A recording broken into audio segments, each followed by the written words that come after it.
But I think the development of full artificial intelligence will spell the end of the human race.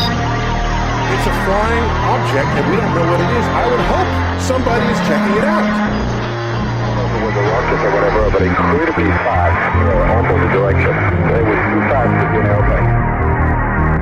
I'm glad the Pentagon is looking at this, because if it poses a threat, I want them on top of it. Well, the craft generates its own gravitational field. You said there's lights in the sky? The internet has become the command center for criminals and terrorists. 911, what's your emergency? I need help, please! Please help me! Well, they won't let it happen. You know, that's what we're instructed to say. Roswell, Area 51. Alien kept deep under the ground. 1, 0, 1, 1,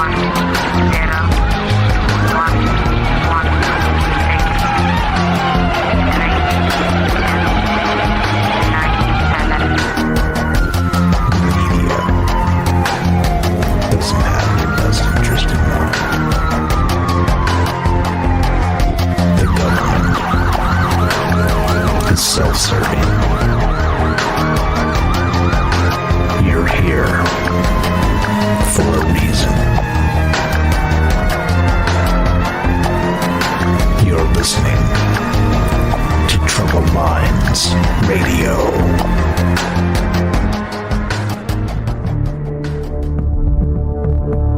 Broadcasting live from a secret bunker just off the extraterrestrial highway.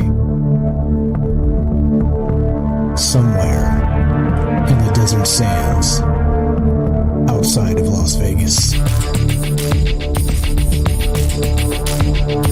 From somewhere in space-time, loosely labeled Generation X on planet Earth.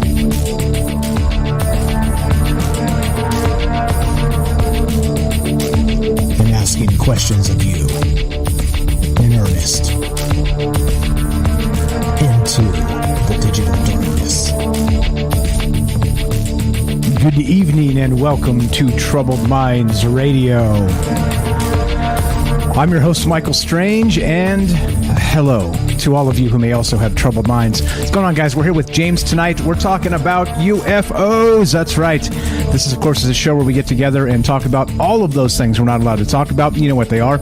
Aliens, conspiracy, the paranormal, the government, academia, the 24-hour news cycle, propaganda, and the general feeling that we live in the upside down. As we do this, of course, this is always live to include you if you want to be part of the discussion tonight. You can reach the show and myself and James here at 702-957-1037. That's 702-957-1037. We'll put you on the show. It's as easy as that. You can also click the Discord link at troubledminds.org. Yeah, that's troubledminds.org. And yeah, that will totally help. Sorry about that, James. I even cut you into the sound loop so you could hear what was going on. But it doesn't help if I mute myself. All right, so that's what we're doing tonight. Thanks, James, for pointing that out. Otherwise, you'd have been in the nice quiet. The digital darkness would actually be digital quiet darkness. Okay, so look, this is the deal, right? As you know, this show's about a conversation. Like I said, we don't get down into the nitty gritty details of things and try and tell you what the truth is. I'm not concerned with that, to be perfectly honest. I'm more interested in an actual truth-ish, right? Meaning that, of course, if you ask the right question, you can actually get 1,000 or 10,000 or a million different answers from a million different people, and that's what's more interesting to me. Not about what I think, more about what we think, sort of as a collective, as a conversation, and that's what this show's always been about. Just kind of getting together and considering all of the crazy things out there, and we do what's called drinking the maybe juice, right? And so all that means is it's the mark of an educated mind to consider a thought without accepting it. That's a paraphrase from Aristotle, and it's I think it makes so much sense today, in that we should be able to sort of detach our belief system for a moment, just to have a discussion and consider what the hell is actually going on out there. So that's what's up with this. We're doing the thing. We're streaming, of course, on Rockfin, YouTube, DLive, and Twitter, and we're broadcasting live on the Fringe FM. Like I said, 702-957-1037. That's 702 957-1037, and click the Discord link at troubledminds.org. We'll put you on the show. Also, we are streaming on Fringe, like I said. So please, Fringe is in need of a little bit of help. Like I said, it is free to listen for everybody out there, but somebody does have to pay the bills. So asking for a little bit of help if you can, spare a few bucks. Fringe.fm/donations.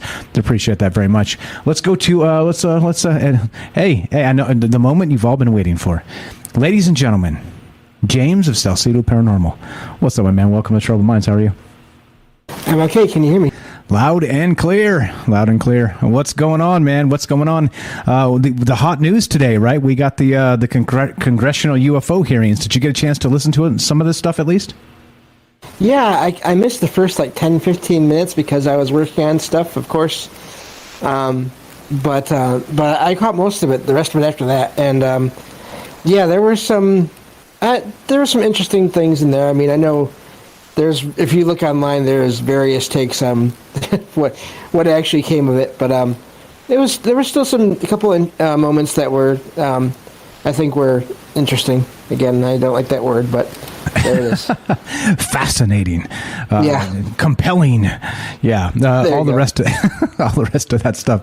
Yeah, it started slow. So what I did is I went through and I trimmed up. I spent way too much time trimming up damn near the whole thing, right? Not the entire. It was an hour and a half, and there was some dead air in there for a little bit as they fumbled through trying to find the UFO video and freeze it on the UFOs that flew by, which was super funny. They got somebody running a laptop that's trying to scroll back and get a freeze frame on this UFO that whisks by. That's basically just this little glowing metallic sphere, right? That's flying by. It's super hilarious. It's either the plane is moving too fast and this thing's moving too fast crossing. It just it's only on the screen for a frame or three, and so they're trying to in this 12-second video for a full probably 7 or 8 minutes, just try and get the UFO in the video freeze framed so you can actually see what the hell they're talking about. It was funny because it's you're Congress. How do you not have infrastructure set up in there to just? Why do you need a laptop? That should be just streaming into that room. Yeah. Or, I mean, and the funny thing, too, is I don't know if you noticed this, they were using VLC player, right? Which is just it's a good little video player, but it's not really built for frame by frame type stuff like that. It's just come on, guys. You're sitting on the biggest pile of money on the globe, right there in the halls of Congress, and we're talking about a crappy laptop, and you can't freeze frame on the UFO. Anyway, we digress a little bit here, but it was a comical moment, kind of a microcosm of how Congress actually works, wouldn't you say, James? Yeah, definitely. The old, we got this many people in the room. We've got a laptop with the video we need. It just nobody can freeze frame it at the exact frame that we need to actually discuss the UFO. So anyway, there were some other interesting things. We're going to get into it. Like I said, I've trimmed up a whole bunch of this. I'll play some of the boring stuff in the beginning just to give you a feeling of how this went today. It happened today at 7 a.m. Pacific time, and it was boring for the first half of it. I was like, God, this is horrific. But stay tuned to Troubled Minds here, because not only was this thing boring for the first half, the second half it kind of got spicy. There's actually some stuff in there that the UFO community might be into, and I was a little shocked that this information came up. But we'll get into that as we go, and so that's what we're doing tonight. How you feeling, James? You feeling in the UFO mood? Yeah, this is one area of the strange and unexplained that I don't know a ton about. I'm a lot more familiar with the, I guess you could say, even though, again, categories, names, I'm a lot more familiar with the ghost side of things, the spiritual side of things. But I think that there are intersections with all these different categories and labels. So I'm definitely I've been monitoring, Twitter and just other social media now for a while, just here and there, checking on the UFO related stuff. And I don't read all of it by any means, but just kind of keep checking on it. So, so it was neat to actually be listening to it live today, actually, regardless of whatever comes out of it. Yeah, it was like I said, the second half got fun. All right, so for those of you that don't know, this is today they actually had a UFO hearing, an open hearing to the public. It was the entire thing was televised and live streamed on YouTube. And let's get to the articles here real quick and kind of just fill in exactly what the hell went down today. This is from and I got all kinds of clips to play so you can hear exactly what these guys said. This is from the BBC. UFOs, few answers at rare U.S. Congressional Hearing. The two top military officials tasked with probing the sightings said that most can ultimately be identified, but they said a number of events have defied all attempts at explanation. The sightings recorded by the military include 11 near misses with U.S. aircraft. I've got that clip. You guys can hear it yourself. We'll play a little bit later. The article continues here. Some unexplained aerial phenomena. That would be the UAPs. Unexplained. Is it unidentified aerial phenomena? Anyway, I think it's unidentified. I think they messed it up here. Anyway, this is straight from the BBC. What do you expect? As the military terms UFOs, UAP, unidentified aerial phenomena, UAPs now. It's the rebrand from UFOs, right? But anyway, there seems to have been moving without any discernible means of propulsion. And, okay, what happened at the hearing? National security threats. How did we get here? Blah, blah, blah. Okay, anyway, that's their version of it. We're not going to do their version of it. We're going to do our version of it. So a few questions for you tonight. If you guys saw the actual Congressional UFO hearing, what was your take? Were you interested? Do you really care? Do you think anything good is going to come out of this, even if today was a little bit slow? And like I said, it did get spicy in the end. What was your take? What is your, like I said, nothing burger? Do you think there was enough spicy stuff to maybe jog some interest in the public sphere, in this space, to maybe ask for more of these type of live public hearings? That's the question. How do you feel about this? Do you actually give a damn? Do you think they're trying to pull the wool over our eyes or obfuscate or all the rest of that stuff? I think that's what this is all about, right? This is all about sort of just considering that, as always, right? Considering there may be extraterrestrials out there, considering there may not be, considering, well, getting information from Congress is like, well, I don't know, trying to find a freeze frame of a UFO on a laptop with a VLC player, a free VLC player, by the way, which is sitting on the biggest pile of money. Anyway, okay, so what are your thoughts on this entire thing? We're going to get into some clips here and hear exactly what they said, but that's what I want to know. I want to know what you thought about this. 702-957-1037. That's 702-957-1037. I got some clips to play real quick. But James, what was your overall takeaway on this? We'll get into the nitty-gritty details, but you watched most of it, missed the first 10 minutes or so. Did you leave feeling like something changed or something happened, or maybe did you learn something? What was your thought there? Yeah, I rarely. This is like the first time I think in years that I've ever actually listened to anything from any kind of from Congress in any way. I normally do not, because they're good at talking. They're good at choosing their words just the way they want, so that they only say what they want and nothing else. But I did think that it's good that it happened, I think. I think also we'll have to wait and see what, if anything else comes of this as far as more hearings or any of that. It did seem like you said, near the end there were more questions. Didn't seem like there were a lot more answers to a lot of those questions, but at least they were being asked, even if it was only one or two. I guess that's progress in a way. I don't know. I'm very skeptical of, as I've said before, of any kind of official reports on any of this stuff, because I feel like it comes down to individual experiences in a lot of cases, and I think we should be paying a lot more attention to that than just what any agency or organization says.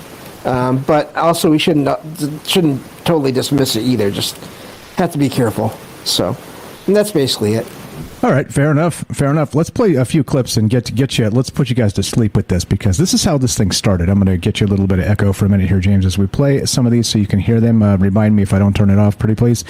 Here we go. This is how this whole thing started. All right, it began with this individual by the name of was it Crawford? I labeled these so we know exactly what's going on. But just listen. This is about as boring gets. So don't fall asleep on me, because we almost fell asleep in the first 10 minutes ourselves. But I'll just burn through a few of these clips to get you the idea of how kind of slow this thing started, and then we'll get into the spicier stuff as we go. But here's where we're at. While this topic evokes creative imaginations of many, aside from all the hype and speculation, there are important underlying issues posed by UAPs. Despite the serious nature of this topic, I have to say I'm more interested in our understanding of Chinese and Russian hypersonic weapon development, or understanding why this administration was so slow to share actionable intelligence with the Ukrainians. However, inasmuch as this topic may help us better understand unknown activities of Russia and China, I am on board. The intelligence community has a serious duty to our taxpayers to prevent potential adversaries such as China and Russia from surprising us with unforeseen new technologies. As overseers of the intelligence community, this committee has an obligation to understand what you are doing to determine whether any UAPs are new technologies or not. And if they are, where are they coming from? In general, the IC spends much of its time and resources trying to understand what we call known unknowns. When it comes to foreign nations' weapons systems and sensors, known unknowns are those features that we don't fully understand yet. The challenge associated with UAP is that they are completely unknown and require a more expansive collection and analysis effort. The intelligence community must balance addressing known threats to our national security with preventing technical surprise. We must continue to follow the facts where they lead us and ensure that there are no technical surprises. The old known unknowns. Do you fall asleep yet? This is how this thing started, and I was like, oh, here we go. All the double talk, the hedging the words, the being very careful about, well, there are no unknowns and there are unknowns, and we lie somewhere in between. Here's part two of that. Don't fall asleep on me. There's good stuff here. We're talking about the Congressional Ufo Hearing. This is how it began. So, like I said, a little bit dry to start. The IC must take it seriously when there are credible observations of phenomena that seem to perform in ways that could pose a threat to safe flight operations, or they could be signs of a foreign adversary's attempt to develop a strategic technological surprise against the United States. It's also essential that our pilots and others feel they can report UAPs they observe without any stigma for doing so. This is the open, unclassified portion of our hearing. We'll have a closed, classified part later. It's important for the public to know that the classification of information exists to protect national security, not to try to hide the truth. When we're trying to determine if any UAPs are new technologies being developed by foreign governments, we are inevitably going to run into classified information about what new systems and technologies we do know are in the works here or abroad. But where information does not risk national security, it should be shared with our allies and the public when feasible. I hope that we can have your assurance to this end today. It's my hope that the intelligence community will continue to try to determine the nature of UAPs we've observed and will keep Congress fully apprised of all developments. I look forward to this hearing and continued dialogue and oversight with the intelligence community on this topic. And with that, I yield back. All right, are you asleep yet? All right, don't fall asleep yet. I'm going to play a few more just to get us going, and you take the temperature of how this thing started. Like I said, the Congressional UFO hearing today started pretty dry, very much, like I said, like politicians speak, right? Politicians speaking just kind of puts people to sleep. That's really how this began. Let's go to Adam Shifty Schiff and hear what he had to say. He was actually the ranking member on the committee here. Let's hear what he had to say about UFOs in his own words. Thank you, Chairman Carson, for holding this open hearing on unidentified aerial phenomenon and for your leadership on this issue. Holding a portion of our discussion today in open session is critical to the cause of transparency and openness, which was Congress's intent in authorizing and funding this new task force. The larger effort that is being undertaken to study and characterize UAP reports is an important step towards understanding these phenomenon, what we know and don't know. And I look forward to hearing more during both the open session and the closed setting about how DOD and the IC are undertaking that task. UAP reports have been around for decades, and yet we haven't had an orderly way for them to be reported without stigma and to be investigated. That needs to change. UAP reports need to be understood as a national security matter, and that message needs to go out across DOD, the IC, and the whole of the U.S. government. When we spot something we don't understand or can't identify in our airspace, it's the job of those we entrust with our national security to investigate and to report back. That is why it's important that we hold this open hearing for the public to hear directly from the Department of Defense on the steps it's taking to track, analyze, and transparently communicate the work that is being done on this issue. Okay, yeah, there you go. Sleep yet? Test 1 2. Is anybody out there? Wake up. Here's Adam Shifty Shift, the next part. Going to just plow through a bunch of these, give you the idea of what was happening at this thing. Many of you saw this, I know, but I just want to make sure we have sort of a full representation of the entire hearing. And it does get spicy in the second half, so stay tuned for that. But here we go. Part 2 is Shifty Shift. As this thing began, it was, again, politician doublespeak and, where would to the American people and in the best interest of spending money the right way. You know how politicians speak. Let's just go right back to it. It is also the responsibility of our government and this panel to share as much as we can with the American people, since excessive secrecy only breeds distrust and speculation. I look forward to hearing how the UAP task force is being stood up, what challenges they still face, and how this committee can make sure the task force is able to shed light on one of the world's most enduring mysteries.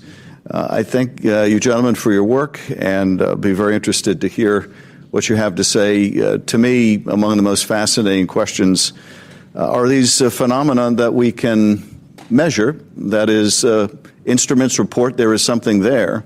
It is not the human eye confusing objects in the sky. There is something there, measurable by multiple instruments, and yet it seems to move in directions that are inconsistent with what we know of physics or science more broadly. And that to me poses questions of tremendous interest and as well as potential national security significance. So we look forward to hearing what you're able to report to us today in open session. And I want to thank Chairman Carson again for his extraordinary leadership on this issue, and I yield back. And yield back. Look at these politicians sitting around just kissing each other's asses. Doesn't it make you sick? In the name of the American people and transparency. And if you don't give people the truth about things, you just breeding distrust against the government. Oh, I see. Oh, I guess at one point they do care about this, or at least they care about saying it. They actually don't really care that that's the case. There we go. We got a couple minutes left, James. So what was your take as this thing started to unfold? Maybe you missed this part actually, but are you asleep yet, James? Wake up. Are you there? Test. Hi. I'm sorry. Yeah. But no.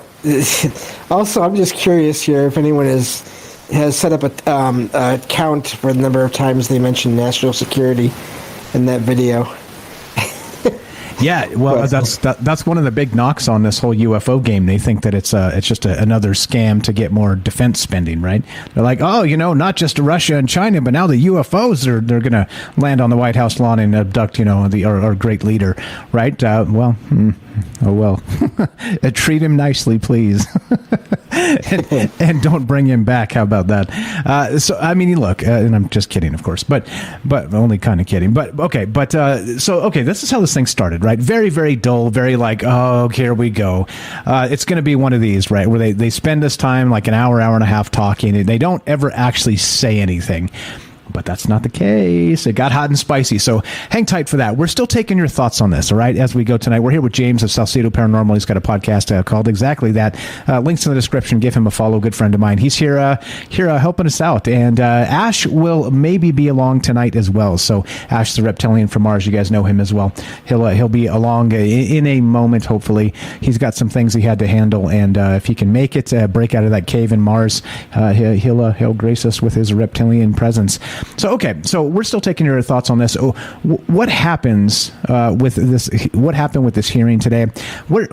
Are you interested? What is your take on this? Again, do you really care what the government says about UFOs and all the rest? Because, well, if you're asking me, it's hard for me to say, yeah, I really give a damn, because they are who they are.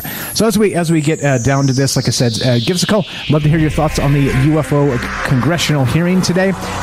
702-957-1037. That's 702-957-1037. This is Troubled Minds. I'm Michael Strange. We're here with James of Salcedo Paranormal, and we're taking your calls as we talk about, that's right, the first UFO congressional hearing in decades. Don't go anywhere. More of all this Your calls and more Shifty Schiff when we return. Be right back.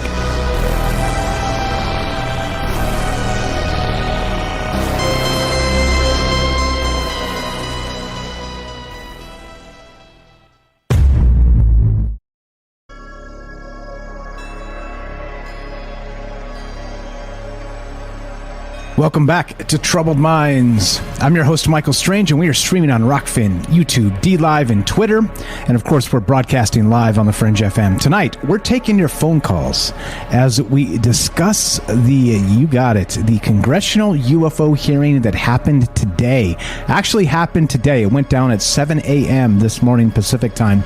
And, it started out very, very boring. But did you watch it? Do you care? What do you think they said? Did we learn anything? Do we expect more from the government regarding UFOs and aliens and all the rest of that? Love to hear your thoughts. 702-957-1037. That's 702-957-1037. You can click the Discord link. We'll put you on the show that way as well at troubledminds.org. Just real quick before we get going, also, Fringe.fm needs your help. If you got a few bucks to spare, Fringe.fm/donations. Looking to keep the station on air. Like I said, it is free to listen to. So once in a while, like I said, things happen and some bills need to get paid. Somebody has to pay that stuff at some point. So appreciate it if you guys could spare a few bucks. Fringe.fm/donations. Let's do it. James, are you there? Test 1, 2. Welcome back to Troubled Minds. What's up, bro? I'm here. Can you hear me? Loud and clear. All right, so it started out very, very boring, very lackluster, this Congressional UFO hearing. But then, like I said, it kind of got interesting a little bit later. But okay, so there's more of this, right? They were talking about blah, blah, blah, blah, blah, and, national security. That was a drinking game, like you said. Every time if you take a shot every time they said national security, by the end of it, you'd probably be hospitalized. So don't do that. It's a bad drinking game. But it is where we started. So we got some interesting individuals that were part of this. We've got, let's see, who are these guys? We got Scott Bray and Ronald Moultrie. These are the officials that were actually testifying today in regard to the UFO topic on Capitol Hill. And so one guy, let's see, this is Ronald Moultrie. This is he was the is the Undersecretary of Defense and Intelligence and Security. And so he was sworn in as Undersecretary of Defense of that title on June 1st, 2021. In his role, he is the principal advisor to the Secretary of Defense on intelligence, counterintelligence, and security matters. Mr. Moultrie exercises authority, direction, and control on behalf of the Secretary of Defense over all intelligence and security organizations. That'll put you to sleep too. All this, but anyway, Mr. Moultrie is married and lives in Maryland. All right, there you go. So this nice fine fellow was testifying today, and so he's very high up there in the national security ranks. So you would expect him to know what the hell he's talking about. And this is Ronald Moultrie. Anything to add on this real quick, James? I'm going to burn through a few more clips just to catch us up and get us to where we can start talking about the good stuff. No, yeah. I didn't really know any of these people. So a lot of their names are still unfamiliar to me, but I do agree. It takes a while, but it does start to get good later on, at least to a degree. So yeah, looking forward to hearing what everyone has to say about all this. Exactly right. Okay, so let's do it. Let's get right back to these. I'm going to give you a little bit of echo, James. Like I said, just remind me if I don't fix it, and let's do it. This is Ronald Moultrie, the U.S. Secretary of Defense, Intelligence, and Security. This is his intro as this thing started. Chairman Schiff, Committee Chairman Carson, Ranking Member Crawford, distinguished members of the subcommittee, it's a privilege to be here with you today to address your questions regarding unidentified aerial phenomenon, or UAP. I'm pleased to be joined by Mr. Scott Bray, the Deputy Director of Naval Intelligence, who will speak to the Navy's Unidentified Aerial Phenomenon Task Force, which laid the foundation for the efforts we will discuss today. First, I'd like to thank Congress for supporting the Department's UAP efforts. The NDAA for fiscal year 2022 has helped us to establish a dedicated office to oversee processes and procedures for the timely collection, processing, analysis, and reporting of UAP-related data. What are UAP? Put simply, UAP are airborne objects that, when encountered, cannot be immediately identified. However, it is the Department's contention that by combining appropriately structured, collected data with rigorous scientific analysis, any object that we encounter can likely be isolated characterized, identified, and if necessary, mitigated. We know that our service members have encountered unidentified aerial phenomena, and because UAPs pose potential flight safety and general security risk, we are committed to a focused effort to determine their origins. Okay. Asleep yet? There we go. That's part one. I'm going to just burn through a few of these clips so you guys can get the temperature of how this thing started. Again, politicians sitting around kissing each other's asses, kind of, which seems less than fun. Like I said, bear with me. We're going to just burn through this to give you an idea of what was going down, and then we will get to some spicy stuff. But still looking to hear your thoughts on this. What did you think? Did you watch this Congressional UFO hearing? Were you impressed? Were you not impressed? Is this like just putting you to sleep?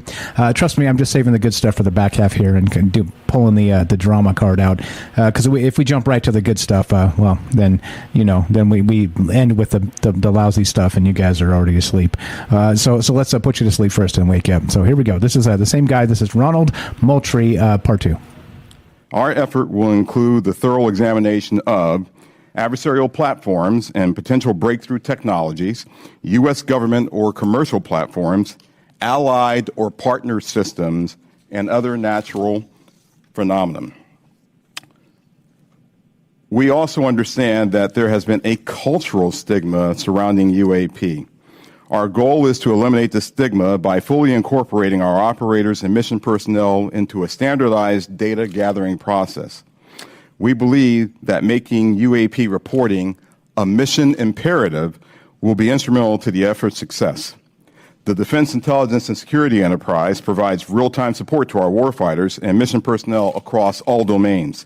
To optimize the department's UAP work, we are establishing an office within the Office of the Secretary of Defense. That office's function is clear: to facilitate the identification of previously unknown or unidentified airborne objects in a methodical, logical, and standardized manner. Okay, all right. You bored yet?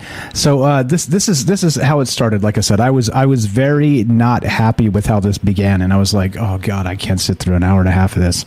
And so luckily it did get better. We probably filled in the blanks there, James, of what you missed. Are you glad you missed the first 10 minutes? Because that is pretty much the breakdown of that. Yeah, I'm not sad about that. I'm not surprised either in a way. I highly doubted they were going to get anything interesting right away. Oops. Yeah. No. Of course not. And so what do you guys think? Are you bored? You're probably bored, but that's okay because you got James and me, and we're going to keep you from being bored here. But what's up, Seppuku over on Rockfin says make UAP great again. Yeah, right. And also, real quick shout out to Crabapple. Thank you for the generous tip over on Rockfin. Appreciate that so much. Like I said, if you got some bucks to spare and you don't mind a tip now and then, I appreciate it very much. It does go to the bottom line of the show and helps pay those bills as well, the phone lines and everything else. So thank you so much for that. I don't know, James. This is let's just skip it. Is there anything good here? I don't know. They're just sitting around kind of kissing each other's ass. So it starts with that. We got this Ronald Moultrie guy, and then we got this other guy named Scott Bray. Scott Bray, of course, is, let's see, who is this guy? Who is this dude? Scott Bray, the Deputy Director of Naval Intelligence is what Scott Bray is. And these are the two individuals who were testifying today. And I was hoping, for some celebrities or something, like the Demi Lovato sighting maybe, or maybe Stephen Greer, or, maybe Lou Elizondo. Like, that would be sweet, right? That would be sweet. But now we got these guys, these kind of stuffy politician types. But in any case, they started out pretty well. I was impressed that they, for the most part, they knew what they were talking about. So there's at least that, which, would be super embarrassing if they were like in these very high level positions and didn't know what they were talking about. But at least they kind of had an idea of what's going on with this. So this is how this began, right? Like I said, snooze fest kind of put you to sleep a little bit, but it did start to get spicy, right? We're going to get to some of the spicy stuff in a bit here. But so what did you think? Did you see this? Do you care? What do we expect to learn from the government regarding UFOs and all the rest of this? Well, they tried. They gave it their best shot today. Well, let's say a shot. I don't know if they gave it their best shot, but they tried. They said that this is in the name of transparency and, Shifty Shift saying that we don't want to foster suspicion and people being, not interested in the government and, or not believing the government. So, there's all that. There's all the political stuff. But I don't know, like bring us the aliens, right, James? Like just stop kissing each other's asses in Congress and just bring us the damn aliens, right? Where are the aliens, James? Yeah, and I don't know. I had very low expectations, but I was also not without some hope. It did seem like they knew what they were talking about, even at points later on when it seems like they say they don't. I'm suspicious of that. So I'm sure we'll get to that later. But so yeah, it did seem like they had at least they were aware of this. But I agree with you. I was hoping for some people just besides them to be with them, at least even if it's just with them, to make a 1 or 2 minute appearance or whatever would have been, I don't know, maybe more of something for the public to talk about. I think this is definitely being talked about, obviously, within the UFO UAP community, but I had a friend that I talked to tonight that didn't even hear about this, that is not into any of this stuff, so that, of course, that doesn't surprise me either. Yeah, and let's just skip it. I'm going to skip all this boring stuff because it's going to put you guys to sleep, right? So we're going to skip all this. There's literally like clip after clip after clip of just these guys just saying the same thing over and over again. And I wanted to play a few of them anyway to at least give you an idea of how this started, okay? But then also what was interesting is they brought up, did you notice this, James? They brought up Jeremy Corbell in this actual, I couldn't believe it. I was like, really? They said Mr. Corbell, like actually, UFO videos from Jeremy Corbell. Did you catch that part? No, that must have been one of those rare moments I had to step away from the PC for a minute. Huh. Yeah, okay. They actually brought him up. So they didn't. It wasn't more than that. It was just sort of a passing reference to him. So like there's been a lot of drama too with him getting these videos from he says classified sources or people that worked on the inside with the government and on these ships and whatnot. You've seen the green triangles, right? That whole bit. Yeah, the old bokeh, I guess you call it bokeh, BOKEH. So I'm going to pull up that actual that photo and put it up on the stream here. But have you seen that one? The Corbell release of the green pyramids in the sky? Yeah, I've seen bits and pieces of those. Yeah, that is a real mystery to me as far as how is he connected? Who are these people that are giving him these things, and of course, more importantly, why? Yeah, and well, so not only that, right? He when I saw this video, like, remember, he super hyped it. It was like, oh, this is going to be the thing, right? This is like aliens in the sky, right? He didn't say that; it wasn't his words, but he was definitely sort of implying heavily, right? And let's see, where is this? I got the photo somewhere. I can't find it. But okay, so 40s, could you grab that photo that you dropped earlier and pop it back in the chat? I'd appreciate that, and because I'm trying to find it in there and I can't see it. But anyway, okay, so it was these green triangles in the sky, and they actually referenced that video in this hearing. So let's do that real quick and listen to that part and hear what they had to say regarding the release of these Jeremy Corbell videos. Let's see, that was 13, 15. Oh my goodness, there's so many clips here. Yeah, how about let's take a shot with this one. I think it's this one. There it was. That's, in many cases, that's all that a report may include. And in many other cases, we have far less than this. As we detailed in both the unclassified and classified versions of the preliminary assessment released by the Office of the Director of National Intelligence last June, this often limited amount of high-quality data and reporting hampers our ability to draw firm conclusions about the nature or intent of UAP. As detailed in the ODNI report, if and when individual UAP incidents are resolved, they likely fall into one of 5 potential explanatory categories: airborne clutter, natural atmospheric phenomena, U.S. government or U.S. industry developmental programs, foreign adversary systems, or a other bin that allows for a holding bin of difficult cases and for the possibility of surprise and potential scientific discovery. We stand by those initial results. Since the release of that preliminary report, the UAP Task Force database has now grown to contain approximately 400 reports. The stigma has been reduced.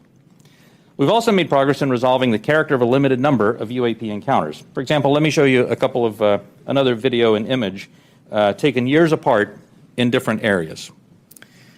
In this video, U.S. Navy personnel recorded what appears to be triangles, some flashing, recorded several years ago off the coast of the United States. This was recorded while the U.S. Navy ship observed a number of small unmanned aerial systems in the area. And importantly, the video was taken through night vision goggles with a single lens reflex camera. These remained unresolved for several years. Okay, unresolved for several years, and this is what Corbell was saying, that this was some spicy stuff. There's the photograph, and you guys may remember these green triangles in the sky. Here's what they said regarding that. Here's the conclusion to that, and they did identify what these things were eventually. So listen to this. Several years later, and off a different coast, U.S. Navy personnel, again, in a swarm of unmanned aerial systems, and again through night vision goggles and an SLR camera, recorded this image. But this time, other U.S. Navy assets also observed unmanned aerial systems nearby. And we're now reasonably confident that these triangles correlate to unmanned aerial systems in the area. The triangular appearance is a result of light passing through the night vision goggles and then being recorded by an SLR camera. Now, I don't mean to suggest that everything that we observe is identifiable, but but this is a great example of how it takes considerable effort to understand what we're seeing in the examples that we are able to collect. In this example, we accumulated sufficient data from two similar encounters from two different time periods in two different geographic areas to help us draw these conclusions. That's not always the case, though. We recognize that that can be unsatisfying or insufficient in the eyes of many. There you go. And yes, insufficient in the eyes of many, and that's a good way to put it. But they did get to the bottom of the Corbell videos and those triangles, right? I thought it was interesting. 40's pointing this out a little bit earlier, and they in an article when they wrote about this, they left out the important context of they believe with a high level of certainty they've solved what that is, and it's not what we thought it was. Anyway, what are your thoughts? 702-957-1037. We're talking about the Congressional UFO hearings, all the details that this is gonna get even more spicy. But let's go to Kelly in Colorado. What's up, my friend? Welcome to Troubled Minds. You're on with Mike and James. How are you, bro? Good, man. How you guys doing? Doing good, man. Did you get a chance to see this? And if not, what's your take on these clips so far? Yeah, I watched the whole thing. It was pretty interesting. So I was mentioning that I got a lot actually from this meeting. You know, it's pretty interesting. You kind of they use the wording at first, you know, all that, you know, the puffy stuff in the beginning is only because it's being recorded, right? So they have to get all that, you know, bourgeois stuff out of the way so they can get into business, which it did actually. And some of those guys were asking some pretty tough questions, which was I was kind of actually surprised. And you know, the information that they knew about, you know, past history of the UFOs and the government and our military. So, yeah, I was actually pretty surprised about some of that. Yeah, it did. Like I said, we're about to get into that after we go to the top of the hour here. We'll get into the spicy stuff. But they talked about the Malmstrom Air Force Base, the shutting down nukes. They talked about the Wilson Davis notes and that document, which surprised the hell out of me. So I was like, wow, well, this is... They're actually getting into this a little bit. And, you know, whereas, spoiler alert, there weren't any direct answers, it was good to actually have good questions kind of tossed out there. What else you got? We got probably another 4 minutes before we got to take the break here. But as you know, you're welcome to stay.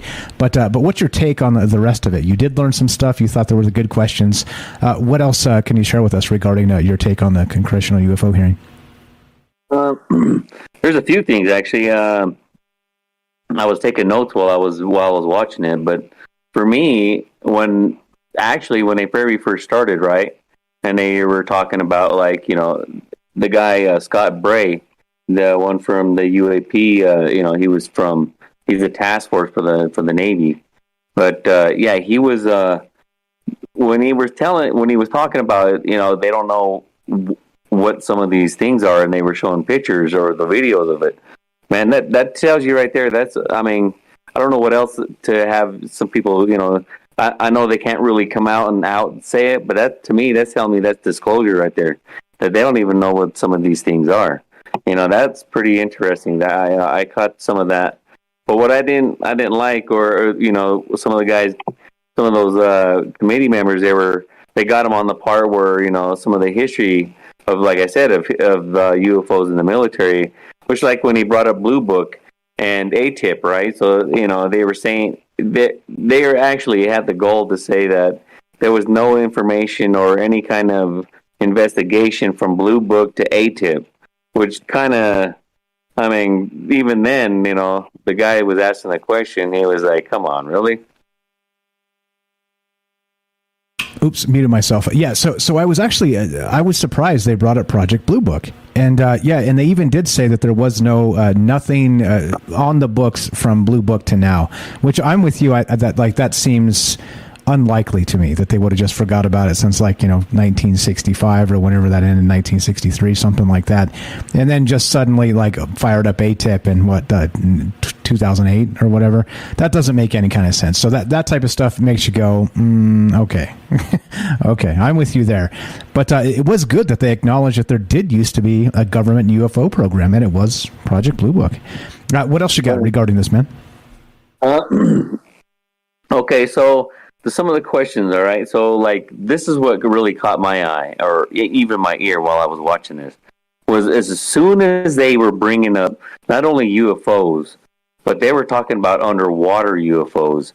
And immediately they were talking about, they wanted to go that, they'll talk about that in the secret meeting, not for public, not for public consumption, but that was what very intrigued me, right? And it was actually the other member, he was, I can't remember his name either, but he was the Indian gentleman.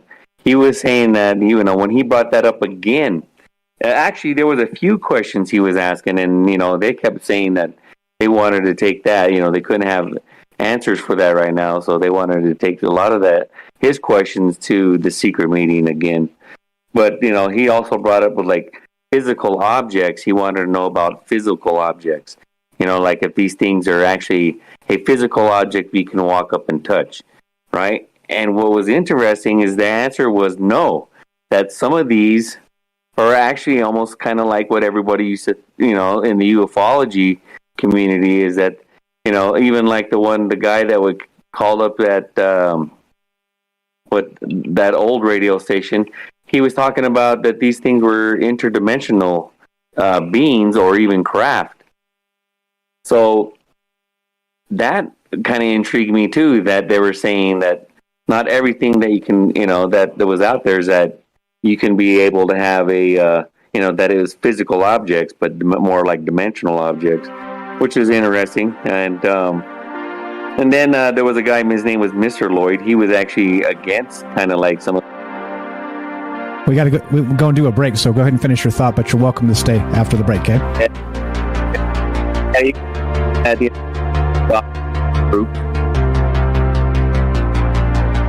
Okay, it's cutting you out. Sorry about that. I think the music is killing you. So hang tight. We're going to be right back with you, Kelly. Don't go anywhere. We got more Troubled Minds on the way. We're talking about congressional UFO hearings. We're here with James in Michigan. We're here with Kelly in Colorado. Hang tight, Kelly. Sorry about that. Get right back to you. And what was your take on this? 702-957-1037. That's 702-957-1037. Don't go anywhere. More Troubled Minds. More from Kelly, James, and of course your calls when we return. Be right back. Don't go anywhere. Sorry about that, Kelly. Be with you in 5 minutes. Be right back.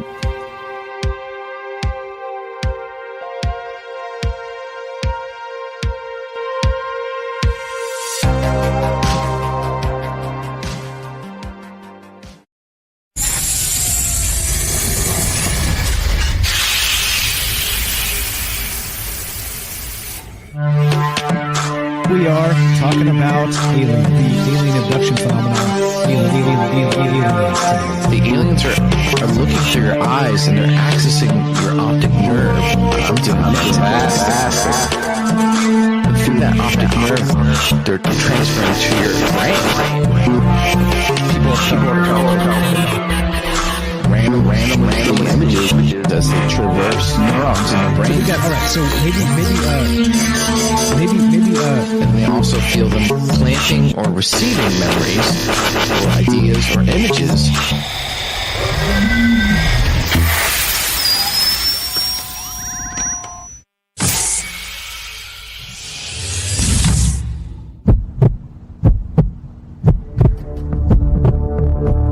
Broadcasting live from a secret bunker just off the extraterrestrial highway.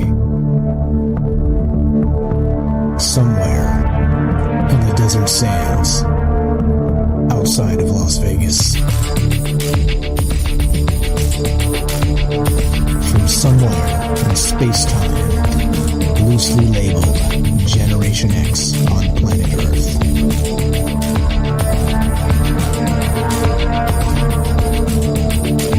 And asking questions of you in earnest into the digital darkness. Yo ho, yo ho. Welcome to Troubled Minds Radio. I'm your host, Michael Strange, and I'm here with our good friend James Salcedo of Salcedo Paranormal, and of course Kelly in Colorado. We'll get right back to them ASAP. And we're talking about the congressional hearings tonight. We do this Monday through Thursday, 7 p.m. Pacific on not just the Fringe FM, but of course we're streaming on Rockbin, YouTube, D-Live, and Twitter. And a lot happened today. A lot happened regarding UFOs, congressional hearings, and all the rest of this, because they did get into talking about underwater UFOs. They did get into talking about maybe these things being not physical objects in the sky. There's a lot to it. It got, like I said, things got kind of spicy as you listened a little bit longer. So that's what we're talking about tonight. So as always, we're taking your phone calls if you want to be part of the show. What were your thoughts on this UFO congressional hearing? I've got some clips to play, some really interesting, spicy stuff, because we're getting into the good part now. 702-957-1037. That's 702-957-1037. We'll put you on the show. It's as easy as that. And what are your thoughts? Of course, we are, like I said, streaming Rockfin, YouTube, D-Live, and Twitter. The Fringe FM as well, broadcasting there. Real quick, too, regarding the Fringe, I need some help there. Paying the bills, keeping Fringe online. Fringe.fm/donations. If you guys if everybody could give a few bucks, it would solve the problem. So I appreciate that very much if you can. Let's do it. Let's get right back to this. Thanks for being patient, James and Kelly. Let's wait to get back to James. I cut Kelly off. Sorry about that, Kelly. If you're there, go right ahead, sir. We were talking about the maybe plasma UFOs or non-physical UFOs. That was pretty wild, right? Yeah, that was interesting. That really caught my attention too. When because that was, like I said, some of these guys were asking some pretty hard questions. That they really wanted to know. And to me, that was actually one of the first ones that for the people, that we were, some of the questions that, a lot of people would want to ask, because when they were trying to be, not so specific, they were even digging into it more, saying, you need to explain, can you explain a little bit more, without going into like secret stuff, right? And it was actually pretty amazing to watch, to hear some of these questions, Not the one that was one that was really, like I said, the whole physical object thing. It could be a dimensional thing. That's all. I was kind of like, I was talking about that guy that was talking on. It was years ago on Coast to Coast. He called in and he was talking to about how it was a precursor to like the moon landing, and that these things are like. A third dimensional or different dimensional creatures, but if that's the case, then so their UFOs would be. But yeah, another one too. His name was Mr. Sheriff, I believe his name was. He was asking a lot of hard questions because he wanted to know some of the answers to some of these questions. And one of them he was asking too about radio frequencies of these things, if they could tell, like. If the different, I know they can tell the different types of radio frequencies. If one's for like, if it was controlling the drone, so like if it was saying maybe it could be a private company or something that maybe with the government. But again, those questions were asked and they were saying, no, that wasn't them, or even saying that, asking if our allies or actually, our adversaries, if they had anything like that. And they pretty much said no. They have the information for that, and they don't think that it was theirs or, or our allies, and one of them was like a real quick back to that was the radio frequencies. So the radio frequencies is saying is, could they tell if that thing was sending out a frequency to somebody else, like, getting around to say it was like contacting a bigger craft, That was an interesting question too.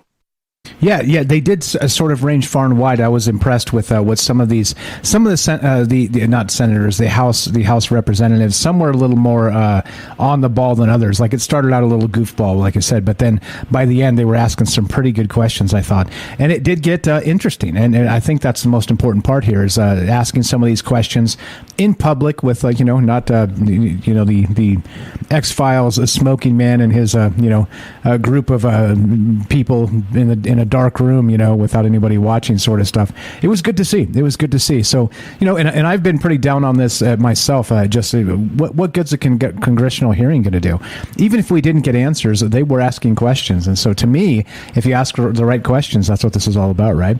We got Robert on the line as well. So, Kelly, you're welcome to stay. I'm not going to kick you off here. But what else you got for us tonight regarding the UFO hearing? What else stood out to you? Oh, just real quick too. I wanted to mention because that I'm ex-military and Navy, so some of the stuff they were talking about was like the reason why the Navy's involved, because when the whole government stuff was involved, it goes way back when who was running our military, which was a Navy personnel at the time. But anyway, the picture that they were showing too, and I was kind of getting irritated by they couldn't freeze frame that picture so we could see what the UFO looked like, but they finally did. So I took a screenshot of it, and it's pretty interesting. It's a round shape, but the whole thing about it is it seemed like the pilot must have seen it in the air, like sitting still, because he was kind of like going around his aircraft, and that aircraft, I could tell you what it is. It's an EA-6B Prowler. That's because of the windshield of how it is, the real thick parts of it. I already know what the windshield looks like. It's an EA-6B Prowler that the pilot was operating. But when he moved to the side, you could see that thing shoot across the sky real quick. And that's the whole part, too, that interested me, that they were saying that they didn't even know what that was specifically because, they said they don't have enough data for it. But if you look at it, I mean, that's, it's a round object, and that thing is doing, if it was standing still and the pilot is trying to, get around that little part of the frame of the aircraft, to see that thing, man, that would rip a body in half for humans. I'm just telling you that from the G-forces, or, someone, they couldn't, they would just instantly pass out if that was the case. And that was actually a very interesting video. I like that as well. That was actually pretty cool. Yeah, agreed. Whatever that thing was in the sky, it seemed like a metallic orb that was zipping by super fast. And that's what we were talking about earlier when they couldn't freeze frame that damn thing. It took like an excruciating 5, 6, 7 minutes for them to actually freeze frame the thing. But okay, so what are your thoughts? 702-957-1037. James, let's get your take on what Kelly said. Kelly, you going to stick around? You're going to bounce? Up to you, bro. I'll stick around, but okay. I'll put it on mute. Okay, sweet. Stay right there. James, what's your take on that? And then we'll go to Robert. Yeah, I agree. The questions were probably some of the most interesting parts to this, the best parts of this, regardless of the answers. But the questions, I would say, and then definitely the footage. I didn't watch all of it, but just the fact that they did have footage that they were showing. So those two things, I think, are definitely important, and I hope to see more of that in the future. Who knows when or how long it'll be before that happens, but I agree, and I'm really glad that Kelly called in with that information. and their experience to connect it to all of this as well.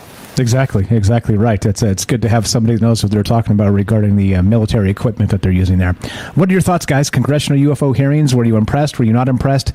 Do you care what the government says about UFOs and aliens? Well, let's say extraterrestrial life, which they actually said in the hearing near the end. They actually used the words extraterrestrial life. I got those clips. We'll play them in a little bit too. 702-957-1037. Let's go to Robert in Pennsylvania. What's up, my friend? You're on Trouble Minds with Mike and Kelly and James. Go right ahead. This hearing, it was about, I'm hearing myself back. This hearing lasted just only an hour and a half. I mean, something like this should have gone on for, into the late afternoon, even up to supper time. An hour and a half is not giving this, I don't think, gave this as much attention as it should have had.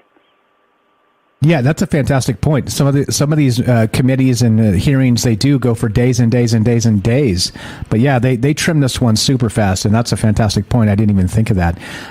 We were reading yesterday some of the articles coming out, and they were talking about that there was an internal fight in the government itself, the DoD and the Navy and whatnot, about what kind of stuff they wanted to actually share with us. So maybe that was part of the brevity here. They just didn't want to sort of overplay their firsthand and maybe kind of kick it down the road a little bit, But did you watch it, Robert? Did you actually see the hearing itself? Yes, and what stood out for me was the I don't know his title, the head of the whole thing there. That they're saying that he basically said that when that anything that came before the Advanced Aerospace Threat Identification Program, any history prior to the start of that program, they weren't investigating unless it was brought forward to them. And I forget who the congressman was that brought this up about the Motok incident. All right. I mean, here's a bunch of unidentified objects flying around our nuclear arsenal, and canceling out their ability to, just shutting them down.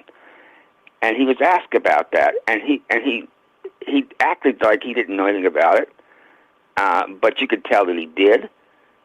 But when he was asked whether he had looked into that, he says he told them unless it's forwarded to them, they don't look into these things.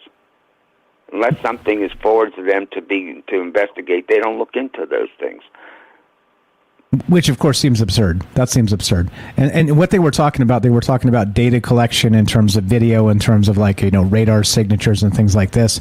But they were also saying that these old stories like this Malmstrom Air Force Base, where they supposedly shut down the nukes and the rest of this stuff, is that if it's anecdotal, they don't have it in a database because it's anecdotal. They don't actually have that radar data or whatever.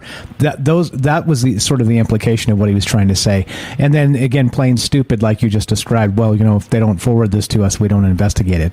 But I mean, look, if this is really what's happening, this has been one of the main UFO narratives forever, right? Shutting down missile silos or whatnot, the nukes and things like this. So I don't know, man. It seems, like you said, they were dodging some of this. I think that's intentional. Yeah, but God bless that congressman, for basically saying, well, I'm forwarding it to you. That's basically what he told him. I'm forwarding to you, and I want you to investigate this. Exactly. Yeah, he said the one guy made the comment something to the effect of, well, if they don't officially send it to me, he's like, well, you don't get much more official than this. This is what we're doing right now. So that's right. That's exactly what he said. You don't get more official than this. So I guess that they'll have to take a look at it. Yeah, definitely. I mean, for crying out loud, if anything was more of a threat to our national security, it's unidentified objects that can shut down our nuclear arsenal. And he acted like it was nothing. Yeah, exactly. Like, oh, nobody told me this, so we're not talking about it. We're not investigating this. Yeah.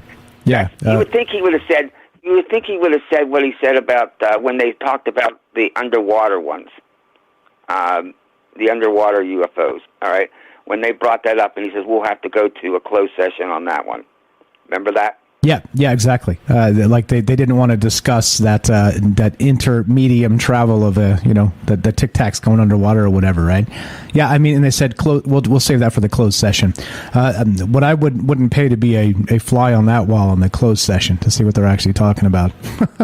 Yeah, but with the Motok incident, that's an incident that I would think he would have said we'll have to go into a closed session on that one.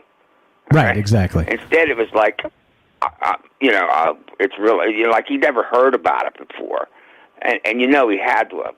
I mean, the whole military must know about that. Also, he was asked if he ever tried to communicate with these unidentified objects, and he said, I don't know how he knows this, because obviously they shut off history. Anything that came before APAC, they don't even pay attention to. But he answered that there was never any attempt ever that he's aware of to communicate with them. Like, you're in our airspace, identify yourself. Exactly. Yep. Yeah, and so apparently not. I've got that clip, actually. I'll play that right after you get off the phone. But lots of good clips in the second half of this. Like I said, it started out really mundane, really boring, but then it did get kind of spicy later. They were talking about 11 different near collisions, right, is what you're describing. And the question was, so in these near collisions with UFOs, did we actually try and communicate with them, like say, send a radio broadcast or something that said, you're in our airspace, just like you described? And they said no. Nobody did any of this. So it's like he basically was saying that we didn't communicate because we knew we couldn't. Did you catch that? Yeah. I got the clip. I'll play it as soon as you get off the phone here. But yeah, it seemed like they knew they couldn't. They knew they couldn't communicate. That tells you a whole lot, because that means they know a lot about those things.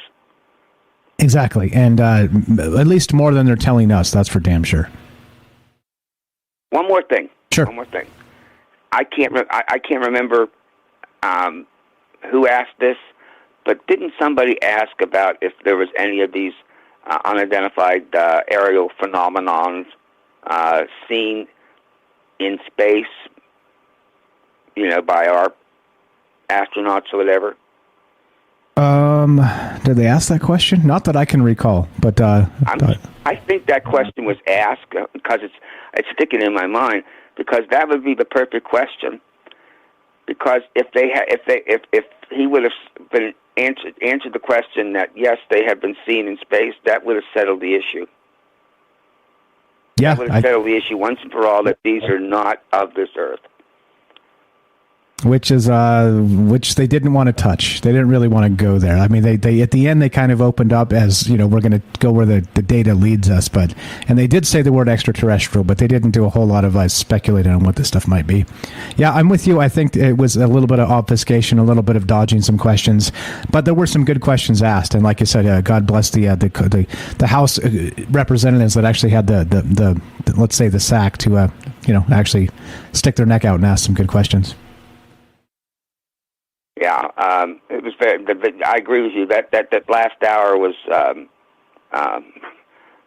You couldn't stay awake.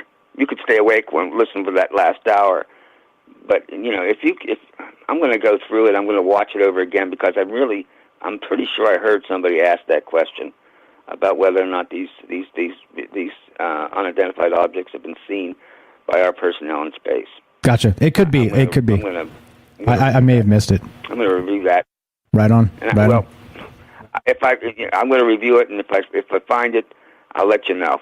I appreciate it. I appreciate it, my man. You're the best. I appreciate the phone call. Always a pleasure. Have a great night. It's Robert in Pennsylvania. He's got a book called Stories from a Fractured Mind. Check it out. Links in the description down below. He doesn't call for me to plug his book. I do, because it's very good. And full disclosure, he sent me a couple copies. I read it, and it's sort of Rod Serling meets Philip K. Dick. Very good stuff. All right, so 702-957-1037. James, did you hear anything, and we'll go to Kelly next as well. Did you hear anything regarding what Robert just said? Did they ask about astronauts seeing UFOs in space? I don't remember that directly. They did ask. I know they asked if the task force has. I think it was, have they been in communication with Space Force? I know they talked about that. What their relationship was with the Space Force. I don't know if that's the right name for them or not. But they were asked that, and they said they have a good. The phrase they kept on using for a lot of different things is we have a good working relationship or something like that with, whoever, and then they mentioned Space Force as well. Space Force. All right. Kelly, appreciate that. James Kelly, did you hear him say anything about that? Just for in case I missed it. That's why I'm asking here. Okay, here's what I'm going to do. I know Kelly, so I'm going to play this. I'm going to play this clip. This is exactly what Robert was talking about. I think this is important to actually hear this. A little bit of echo for you guys on Discord, but here you go. Listen to this. This is regarding collisions and UFOs. There have been no collisions between any U.S. assets and one of these UAPs, correct? We have not had a collision. We've had at least 11 near misses, though. And maybe we'll talk about those 11 near misses or any place where there's close proximity. I assume, or tell me if I'm wrong, there's been no attempt, there's no communications or any kind of communication signals that emanate from those objects that we've detected, correct? That's correct. And have we attempted to communicate with those objects? No. So we don't even put out a alert saying, U.S. Identify yourself. You are, within our flight path or something like that. We haven't said anything like that. We've not put anything out like that. Generally speaking, for example, in the video that we showed earlier, it appears to be something that is, unmanned. Appears to be something that may or may not be in controlled flight, and so we've not attempted any communication with that. There you go. So no broadcast, take me to your leader, either coming from them or anything going out to them. What are your thoughts? Congressional UFO hearings, what's happening with this? Like I said, should we be interested in what the government actually has to say, or is it just more of the same since Project Blue Book and ATIP and all the rest? I thought there were some good questions asked. So this is where things get spicy. Hear that? Collisions with UFOs. And they did get into underwater UFOs a little bit, which they really deferred and said we'll talk about that in the closed hearing afterward, but we're not going to talk about that right now. So fascinating, interesting. There's a lot of good things that going on with this, but we're going to keep on trucking. We're going to keep on talking. What do you think? Did you watch this actual UFO hearing? Are you interested? Is this like, who cares? Love to hear where your mind's at with this. And did you learn anything? Do you think they asked some good questions? And well, there we go.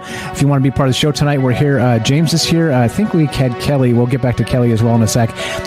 Loving to hear your thoughts. 702-957-1037. That's 702-957-1037. This is Troubled Minds. I'm Michael Strange. We're here with James of Salcedo Paranormal, our good friend Kelly from Colorado, talking about the Congressional UFO hearing. What do you know about it? I'd love to hear from you. When we come back, more Troubled Minds after the break. Be right back.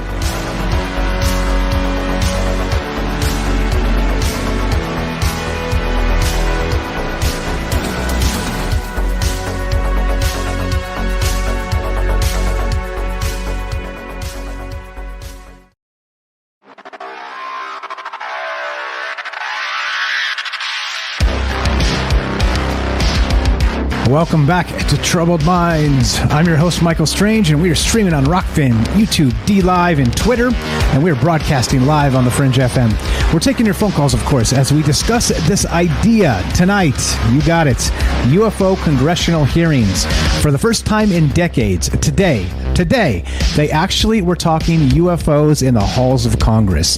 It started out a little bit sleepy, a little bit dreary, and I thought, oh boy, this is going to be more of the same. But then things took a turn, and we started asking and getting good questions from some House representatives. Figure that out, right? I was a little bit shocked when it kind of took a turn for that. But Kelly, are you there? I asked you a question before we bounced and took the break. I want to make sure we get back to you. Test 1 2. Sorry, man. I had to run away from the phone real quick. But That's okay. What was your question? That's okay. Did you catch that bit that Robert was saying regarding that communication, how they tried to communicate with these things and they hadn't tried yet? What was your take on that? That would be a complete BS story, I would say, because of course, a fighter aircraft is going to be trying to contact, especially because for the radar system is going to let them know if it's a foe or friendly. That's just how we know. There's different aspects to that, but and that's why the information they didn't really want to give that out actually either, because about if we have the technology to decipher which was, and they kind of said they more or less said yes, but they don't want to that they can't get into detail for that because a lot of that stuff is top secret too, on the aircraft and stuff. The people who work on those. But yeah, I mean, I wouldn't believe that because, they would, they of course they would trying to contact these things if they're in midair with them, identify yourself. Can you hear me or something? But yeah, I mean, just like the one question too, you were going to bring up was about if he asked if the military has ever fired at these things, and I'm like, and when he answered no, I was like, really? I guess some. About the Battle of LA, Yeah, and some other things too. They've said that that fighter jets have actually tried to engage with UFOs in the past. Let's play that clip real quick. Let me play that, and you can hear exactly what we're talking about. So they asked the question. Well, I'll just let you hear it straight from the horse's mouth. This is regarding shooting UFOs. Then we'll get into the Wilson Davis documents after this. This starts to get super wild. Okay, so. And I assume we've never discharged any armaments against a UAP, correct? That's correct. How about wreckage? Have we come across any wreckage of any kind of object that has now been examined by you? The UAP task force doesn't have any wreckage that isn't explainable, that isn't consistent with being of terrestrial origin. Do we have any sensors underwater to detect on submerged UAPs, anything that is in the ocean or in the seas? So I think that would be more appropriately addressed in closed session, sir. Okay. I think one of the biggest questions that I have is we say with a lot of probability, we say they, quote unquote, probably do represent physical objects, close quote. When we say probably, is that because we cannot conclusively say that they are physical objects? Hear that? In like 1 minute, this dude was asking 3 really great questions. And I can't keep all the names straight of who was asking these questions. But this is like, hey, this is the type of stuff we talk about on Troubled Minds. This is exactly like, hey, are they underwater? Are these non-physical things? What is going on up there, right? And of course, I'll play the rest of that clip in just a sec. They deferred because they don't want to answer, again, we'd rather not talk about that. We'll wait till the closed session to talk about sensors underwater and UFOs underwater. What was your take on that one, James, regarding the underwater UFOs? Then we'll go back to Kelly. Then we'll get into Wilson Davis, because this is when this thing literally turns on its head. Yeah, the underwater is definitely a huge aspect to all of this. That, and then the physical or non-physical thing. Because just real quick, if we're getting into that, if there's stuff that's non-physical, then what does that mean? Does that go to consciousness? Does that go to other dimensional? Like I think a couple people said earlier. You said earlier, that opens up a whole other section of possibilities there. So no, I was. This is definitely, once the questions started coming like this was where it got interesting. Yeah, 100%, 100%. Your take on that, Kelly, the underwater systems and the way he answered that question?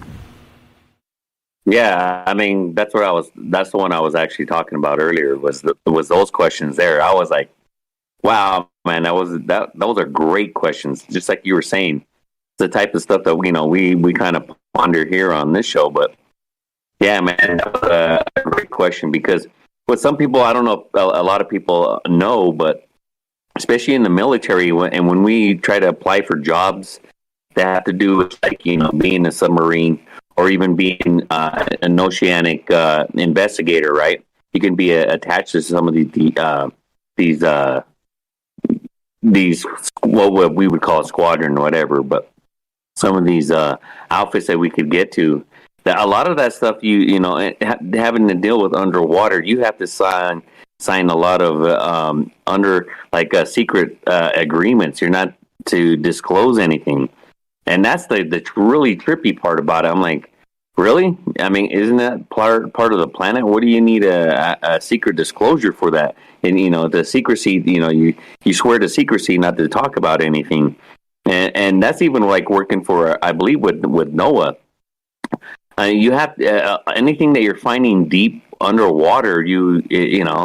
Why is that? And when as soon as they immediately went to say we need to go to secret sessions for it, you have to, when they don't want to answer stuff like that, that they're hitting a nerve, and there's a lot of truth to what the question they're asking.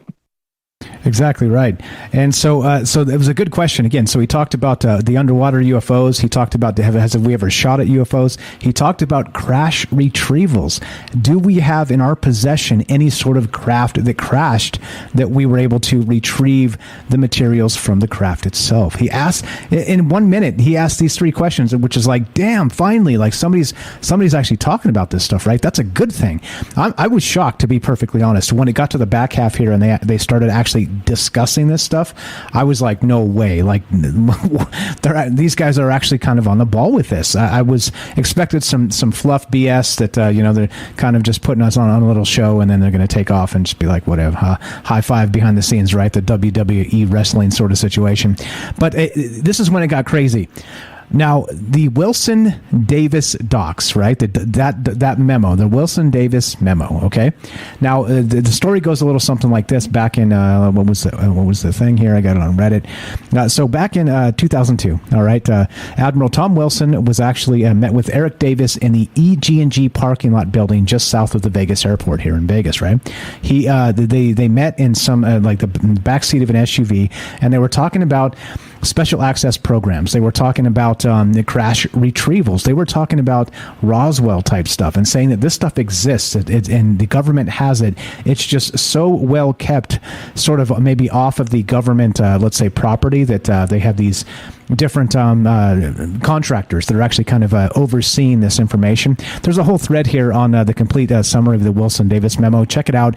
And they have the actual documents themselves linked as well. You can actually read the exact thing word for word. We've gone over this in the past and read it. But the craziest part regarding this now, the Wilson Davis memo, is that they're talking about crash retrievals. Actually, hey, look, alien craft have crashed, and we have programs in the United States government that have gone and actually retrieved these physical things. And again, this kind of lends back to the Bob Lazar story a little bit, right? Like I said, I know he's a very polarizing figure in ufology and the rest of that. I don't want to get into Bob Lazar per se, but also it kind of seems to line up. This is super weird, right? So check this out. So the Wilson Davis, the memo itself, is talking about crash retrievals and special access programs. It's a little more complicated than that. Of course, Eric Davis is an astrophysicist, and of course, Admiral Wilson was an admiral in the United States Navy. And so, they said that they had a conversation regarding this, okay? But check this out. Now, I was shocked because this Wilson Davis stuff is highly rejected by folks like John Greenwald Jr., the FOIA guy, right? Because he's like, no, this is not an official thing. It's an unofficial thing, so we can't really corroborate where it came from. So it's we have to treat it like it's hearsay. Well, listen to this. They actually brought up the Wilson Davis document in this hearing. This is when I was like, no, shut up. We are not talking about this. Listen to this. And then finally, are you aware of a document that appeared around 2019, sometimes called the Admiral Wilson Memo or EW Notes Memo? I am not. You're not. I'm not personally aware of that. Okay. This is a document in which, again, I'm not commenting on the veracity. I was hoping you would help me with that, in which a former head of DIA claims to have had a conversation with the Dr. Eric Wilson and claims to have sort of been made aware of certain contractors or DoD programs that he tried to get fuller access to and was denied access to. So you're not aware of that? I'm not aware, Congressman. In my 10 seconds remaining, then I guess I just would ask, Mr. Chairman, unanimous consent to enter that memo into the record. Without objection. Thank you, Mr. Chairman. Appreciate it. Hear that? So they entered into the congressional record the Wilson Davis memo, which talks about crashed UFOs and a special access program. Kelly, what's your take on that? And then we'll go to James. You caught that bit, right? That's what he was talking about. And he actually submitted that for the record. Wow. I couldn't believe it. I was like, wow, they're talking about this stuff. I can't believe they're talking about this stuff. Yeah, exactly. That was and this is where, I wanted to watch to see if it was going to be just like you. I thought it was going to be nothing like a big old nothing burger again. But no, they were asking hard questions. They were actually, made them look like fools. Like these guys didn't want to act like they didn't know what they're talking about. But again, that's why for me, I just go back to if they don't want to talk about it or act like they don't know about it, they know about it. They're just not going to say something. And the reason why they're not saying, they wouldn't say something about it is because, that was a pretty hard-hitting investigation that happened, An admiral, coming out and, talking about this stuff. That was, and I agree, I agree with you. That was actually, I was like, wow, I was actually very surprised. That's what I said. I got a lot out of this, this congressional hearing. Yeah, and crash retrievals. And so for the record, as far as I understand it, so he actually misspoke in that clip. He said Dr. Wilson. He meant Dr. Davis. He's talking about Eric Davis, who does work for a contractor. I don't know the exact details of who he works for. That might even be classified for all I know. But he does work for the government under sort of this, maybe not the same sort of special access program, but he maintains, the idea is the leak of this memo, the Wilson memo, is from Eric Davis because he was a guy involved in the conversation, and I think he's backed up the claims, right? But Wilson, the admiral, has denied it entirely and said that never happened, and I never talked about that stuff. But I think in terms of kind of covering your ass, you would have to say that, right? Because that's like you can't be spreading information that you can't. You just can't. It's like a classified stuff. Once you get past a certain level of sources and methods, and when we're talking about stuff like this, you would have to cover your ass. So who knows, right? Who knows who to believe? Not to say that Wilson's a liar, but of course, I think when you're talking about classified information that that maybe you did leak. Let's say maybe that you would have to say no, I never said that, right? That would be standard. So it makes sense for me that he declined to comment on that and said, no, I never said that. So there's that. What did you get out of that, James, regarding that the Wilson memo bit? Did it surprise you? I'm sure you're familiar with that Wilson Davis thing, right? Yeah, it's been talked about on all the different, I'd say, like podcasts, a lot of different podcasts over the years. There's been a lot of discussion about that. And I was surprised. All this really did surprise me. I know I kind of talked earlier about how I wasn't really expecting a lot. But really, I think there is a lot there. You just have to really listen to it. Because they do, a lot of the time, they do talk in that kind of politician kind of, that way. But also, I think it's important to pay attention to what they don't say and how they say, no, we haven't heard of this or that.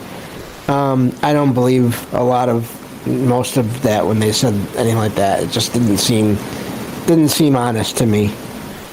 Yeah, it didn't. And so as always, right, like not lying, but just omitting the full story here, right? Now, here's the thing from Brian Bender. He's a notable figure on Twitter. He's got a check mark, so that tells you all you need to know about him. He's an important VIP, right? He said this, and he's completely correct. He said, one thing is certain. Eric Davis can't hide behind at Aerospace Corp anymore. I guess maybe that's who he works for, Aerospace Corp. The public deserves, he says, to hear his full recounting of this episode, preferably under oath before Congress. Now, this is the crazy part, right? So once this actually gets sort of as he said, I'd like to put this actually on the record, in the congressional record now, this Wilson Davis document, which again, you can read the entire document in full. I've got all the links down below in the description, as always, right? And then a nice write-up on Reddit describing it all sort of in sequence. It's an in-depth story, but it literally talks about actual crash retrievals, actual crashed UFOs, and secret access programs that are not only collecting those pieces, but also at some point, you got to guess, doing reverse engineering on that stuff, right? So, I mean, that's wild to me that we even got there. But well, here we are. Anything else on that, Kelly? Yeah, that's what I was talking about too. That of course it'd be a denial, because if they was to say yes, we know about that, that would open up so many cans of worms for them that they would, that like all the conspiracy theories that they would, that they're claiming would be true. Just like you're saying, reverse technology, all that stuff, So, yeah, they're going to say no. They just want as far from that as possible. So that's why they didn't even acknowledge that. Exactly. And so we'll see. So if it's somehow this is now followed up on this Wilson Davis thing, maybe they do bring them in and have them testify under oath.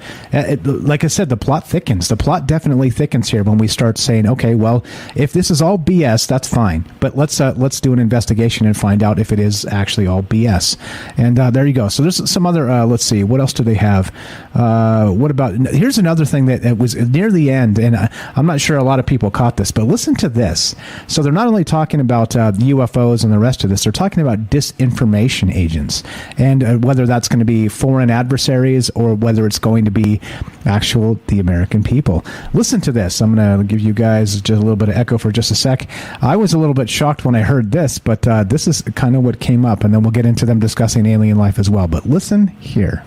So just taking that a step further, that misinformation, false narratives, manufactured, so what are the consequences? Are there legal consequences? Are there examples that you can give us where people have been held accountable by this misinformation or disinformation? I can't give you, any examples where somebody's been legally held liable for putting something out there, but... Well, I guess what's the deterrent from people engaging in this activity? I don't know. I don't have that answer. That's something that, welcome the dialogue with Congress to talk about that with the members who, help legislate those laws to say what should be the legal ramifications that we could use to potentially hold individuals accountable, whether it be citizens or information that might be injected into our media by other forces or other countries, if you will. Did you hear that? They're talking about consequences of people spreading disinformation regarding the UFO topic. What does that sound like to you? That sounds a lot like 1984 to me, if we're being perfectly honest. Did you catch that part, Kelly? Yeah, I kind of mentioned that earlier. I didn't want to get into it because I know you were wanting to bring it out through the show, but yeah, that was another one. Who was that? That was Mr. Lloyd I was talking about. He's the one. I mean, it was. I could see the whole misinformation, but he was talking about people people that have a lot of UFO followers, on YouTube and stuff like that.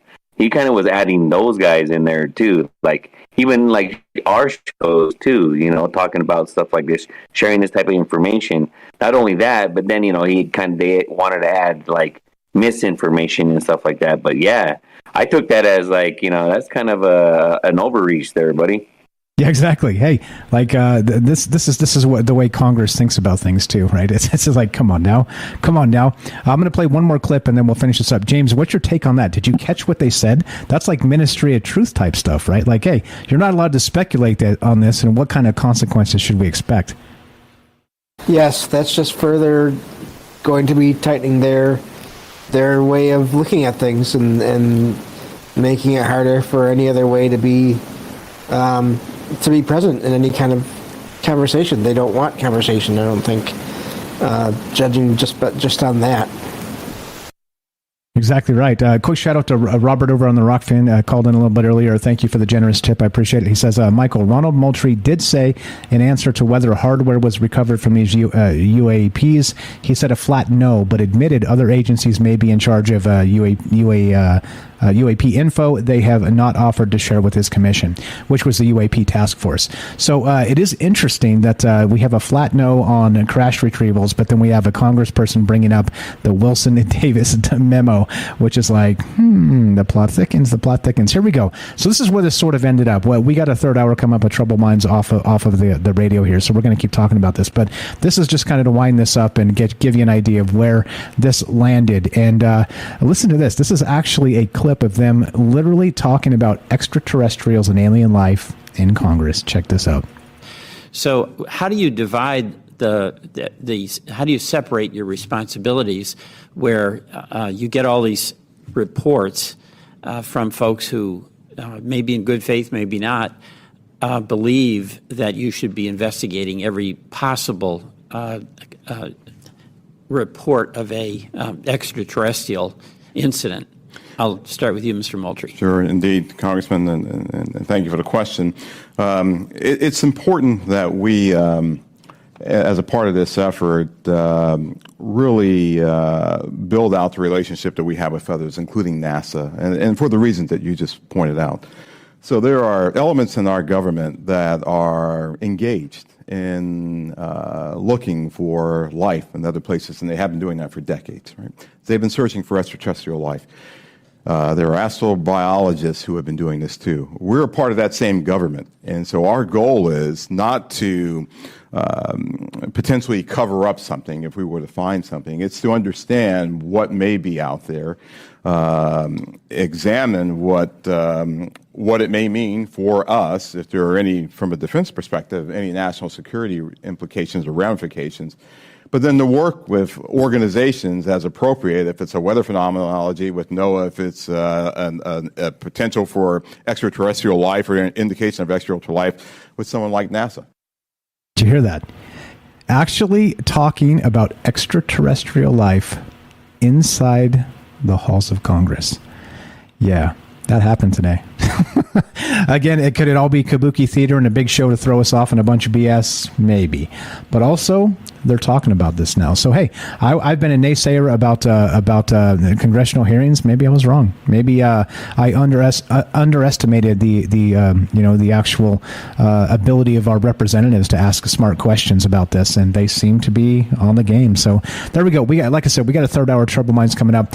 James here, a good friend of mine. Please give him a follow. He's got a podcast called Salcedo Paranormal. He does paranormal stuff 5 nights a week. You can find the link in the description down below. And that's that. That wraps this up for radio time. And let's do. You stay right there, Kelly. You're welcome to stay as long as you want. I appreciate you stopping in here and doing your homework and taking notes. And thank you both to you and James. We're going to keep on trucking. So as we get off the radio, it goes a little something like this. If you're listening to us on the Fringe FM, stay tuned for Joe Roop Lighting the Void. If you're listening to us on any other platform, including the podcast feed, stay tuned for a third hour of Troubled Minds. And it ends like this. Be sure, be strong, be true. Thank you for listening. From our Troubled Minds to yours, have a great night.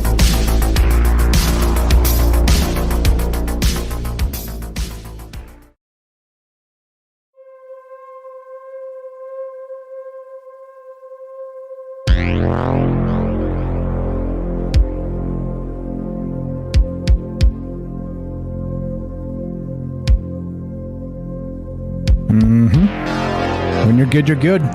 We're still doing this. We're here with Kelly in Colorado, James in Michigan, and we're talking about the Congressional Ufo hearings. Did you think this was good? Did you think it was bad? Did you watch it? Are you interested? Are you not interested? Do you think they're lying to us? Do you think it's all a bunch of horse shit, kabuki theater, and a distraction from something else? Love to hear your thoughts. Still doing this. 702-957-1037. That's 702-957-1037. Looks like we got MJ in Virginia on the phone. We got Kelly and James, and of course your calls as well. 2-minute break, more Troubled Minds coming up. Don't go anywhere. Be right back.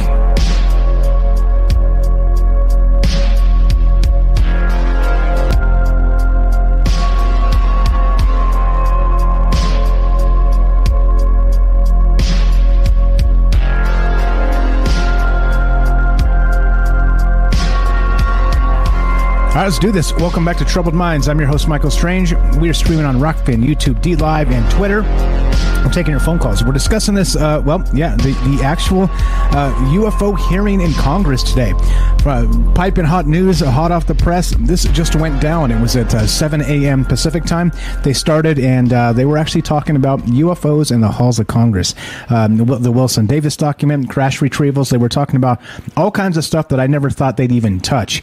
And, well, they did. So, color me surprised, and like I said, it started out pretty boring. Like Kelly was saying, sort of just the pleasantries of getting down to business. But once they got down to business, boy, shit changed super fast. So, loving to hear your thoughts on this. What do you think about this? Do you think that anything this pushed the needle forward toward actual disclosure, or again, I'm always open to the idea that this is just all kabuki theater, a bunch of horse shit, and they're trying to fool us. So, what do you think? 702-957-1037. We got MJ on the phone. Go to in just a sec. Anything to add to that, James? And then we'll go to Kelly, and then we'll go to MJ. What's up, James?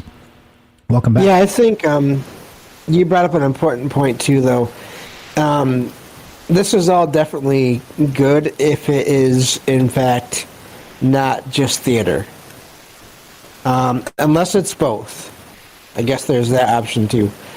I guess the main thing is just to keep all of these possibilities in mind going forward. But I am looking forward to seeing what comes of this either way. Amen to that. Kelly, what's your take on you think it could be a bunch of horse shit, like they're just trying to lead us astray with some stuff we want to hear? I mean, sometimes you kind of have to look at like the timing of some stuff, but I think this was supposed to be part of like that whole Donald Trump thing where they had the paperwork, and then this was supposed to come out, and this is the one I've been wanting and waiting for. But I know we weren't going to get any like hardcore saying yes, these guys are from Alpha Centauri or something like that. We're not going to get that. I don't think they'll ever even say that. I mean, but who knows? Maybe future years down the road. But I mean, like I said, we're talking about it. The questions were actually pretty hard. I believe they were questions that people would be wondering themselves. Pondering, like not just the way, and they weren't just accepting like certain wording. They wanted to know exactly what you were, what they were, the information they were going to give out. Like, explain yourself in detail then, you know what I mean?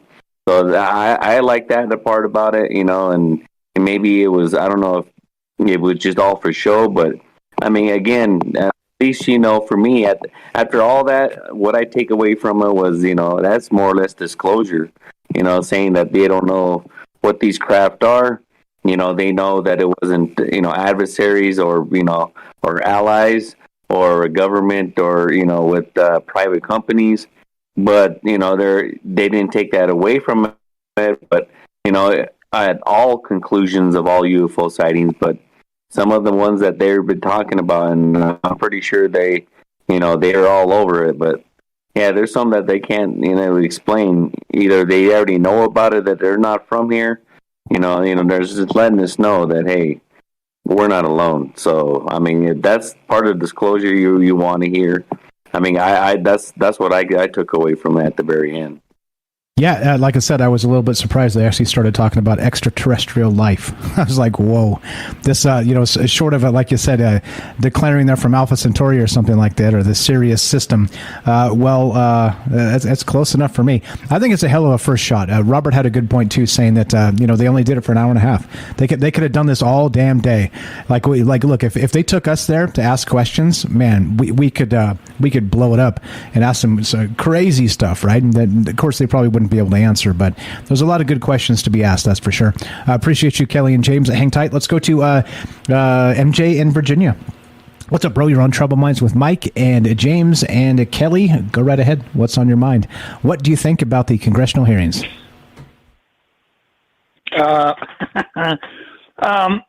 It's, I would say, a lot of smoke and mirrors. They've taken over the scenario of it. They changed it from UFO to UAP. That wasn't necessary, but they changed the name so they control the name. And then now they have the congressional hearings. A lot of the questions to me were basic elementary questions. I didn't, it's like, okay, those things kind of go on. You want to know some of the stuff, but it's just basic questions. The fact that they're asking if they shot him down, that's destructive. The aliens, these intelligent beings aren't going to be caught off guard by that. Secondly, they have to mention the word aliens, because if they didn't, they're going to have to explain the technology as being ours. Which is exactly, they did discuss that a little bit in adversarial technology, or is this ours, sort of drones and things like this. They didn't do too much of that. It was kind of like that, closed session type stuff. But they did bring it up. They did bring it up sort of in the periphery. But you're right. If they declare this is not ours, then it's a declaration one way or the other, right? Then you're saying it's not ours, it is ours, right? And so I think they're going to be very careful with answering that direct question. So I think you're very right there. Yeah, and when they talk about it, they can't give a disclosure question or answer. They can't do it. That means they're going to have to admit to 95 to 98% what you see in the sky is ours, and it's very advanced technology. It's not simple little stuff. It's way advanced, and that's what a lot of people think they see a UFO. It's actually ours. It's not that often you're going to see them. I've seen them, both, and it's more ours than theirs, but they do trickle in. The problem is they do know about this. They know some of the bases in the ocean, Antarctica, the military. There's certain branches that are aware of it, but they're not going to be able to communicate to them because they're military.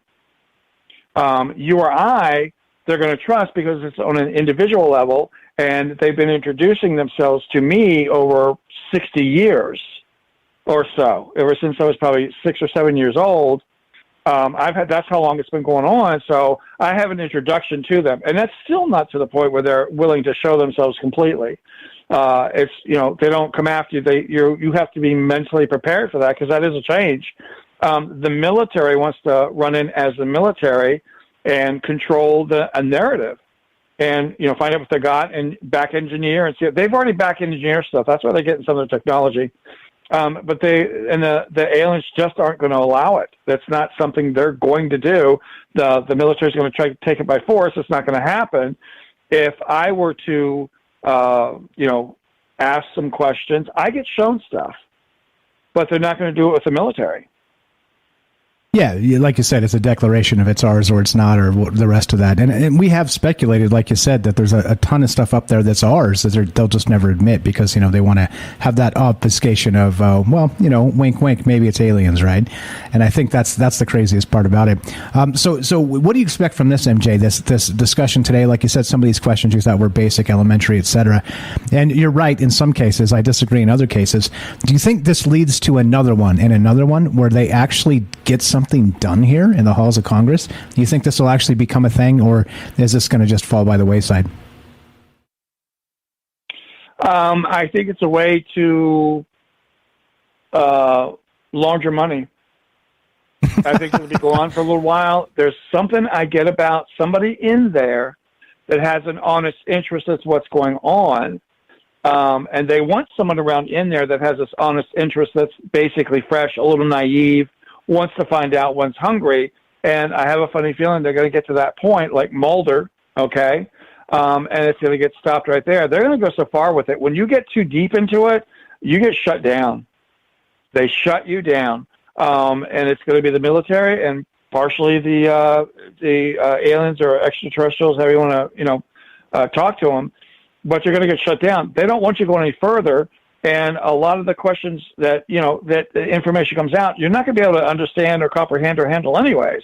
We're not at that level. The military is not at that level, but they have back engineered stuff and understand some of the technology now of space and time and time warps. Like I told you, I've seen us using portals. I've seen a black triangle go through a portal. Whether that was our black triangle, their black triangle, I don't know. This type of thing, but there's just so much. Every once in a while they pop through. Okay. All right. So it's as always, right? It's complicated. This is always complicated. How much of this is ours? How much of it is theirs? And well, I don't know. Regarding this, the rest of these details on the hearing itself, I'm actually cautiously optimistic, at least that they're asking some of the right questions. I was shocked because think about this. Think about this, MJ. They actually brought up that Wilson Davis memo, which literally refers to crashed extraterrestrial spacecraft that have been recovered by the U.S. government. They actually addressed this and asked these guys directly if they've heard of this. And they both went, no, I don't know what you're talking about, right? But they asked. And so I think it's important. Even if we get stonewalled or get no answers on that stuff, I think it was some important steps today. Like I said, and I've been down on this, right? This whole idea of the Congressional UFO thing, because I didn't expect it to be anything close to this. I thought the first 30 minutes of this would be like the entire thing. Stuffy people denying everything and saying, well, we're trying to find out what the aerial clutter is. It was kind of like that until it wasn't. And so I don't know. Call me cautiously optimistic. Yeah, there you go. There's my take, my man. What else you got for us tonight? Yeah, well, they have to open up some because we've seen too much. So they can't come in the backyard and be like 50 years behind and have the clutter talk, like you say, just the stuffy talk. They've got to come out with something because they know that we've seen enough. And there's enough experiencers and enough information running around out there that we've seen something and they know it. So they have to address it to where they control that narrative. It's like they want to, you can only go so far with it, and they're thinking about shutting you down if you're doing conspiracy kind of thing. And it's like, really? As soon as I hear that means that they want to control the narrative completely, but they've got to put enough information out there to bait the hook, but not enough to keep people actually moving towards it. They figure it's a committee, and you have to go to the committee. You can no longer go to each other or you MUFON or other things, and they're going to start controlling MUFON even more. To me, it's just a matter of trying to control the narrative. So it sort of it's out there, but they control the information that goes out and how much people are and aren't actually getting experiences with it. And just shutting people down to a certain extent so they have a flow of it and they sort of tug it along. They pull it instead of us pushing it.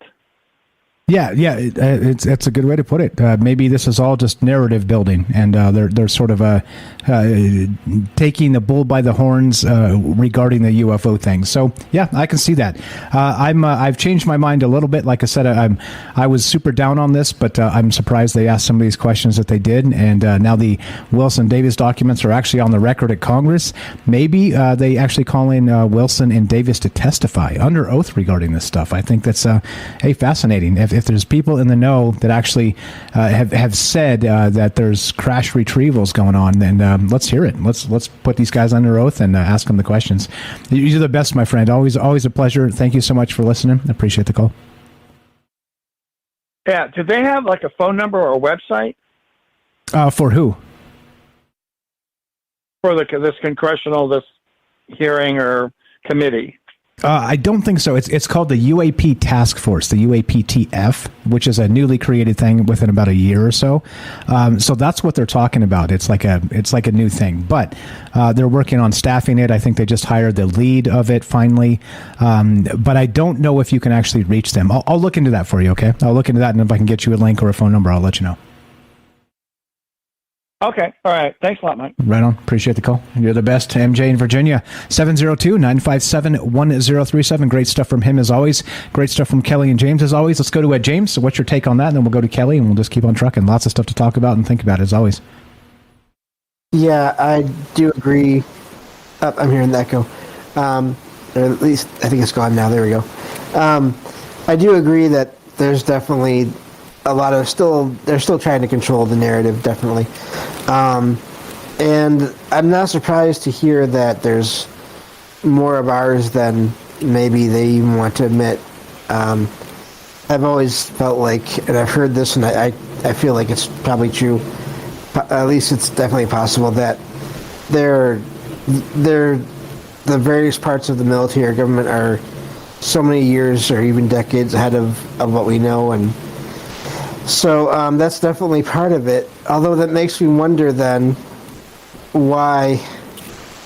It makes me think that if that's the case, then part or all of Congress is not even aware of that advanced tech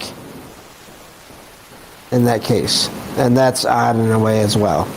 But no, I always love hearing from MJ just because of he experiences things, and I know a little bit what that's like. Not necessarily the same things, but still, I'm always glad to hear from him. Amen, 100%. Kelly, take on what MJ said, or anything else you want to kind of chip in here, because there's still a lot that we kind of left on the table here that we haven't really touched regarding the Congressional UFO hearing. Yeah, man.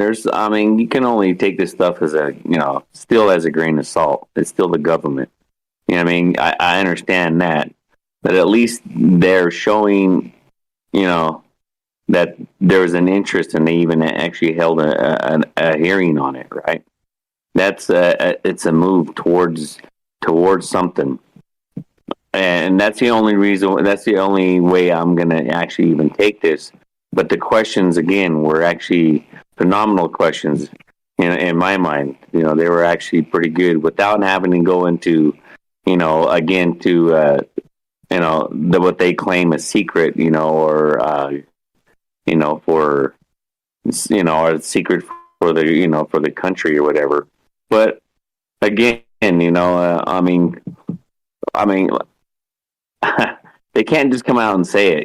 There's got to be some kind of, there's always going to be a holdback. They're not going to give you the whole pie. They're only going to give you pieces of it.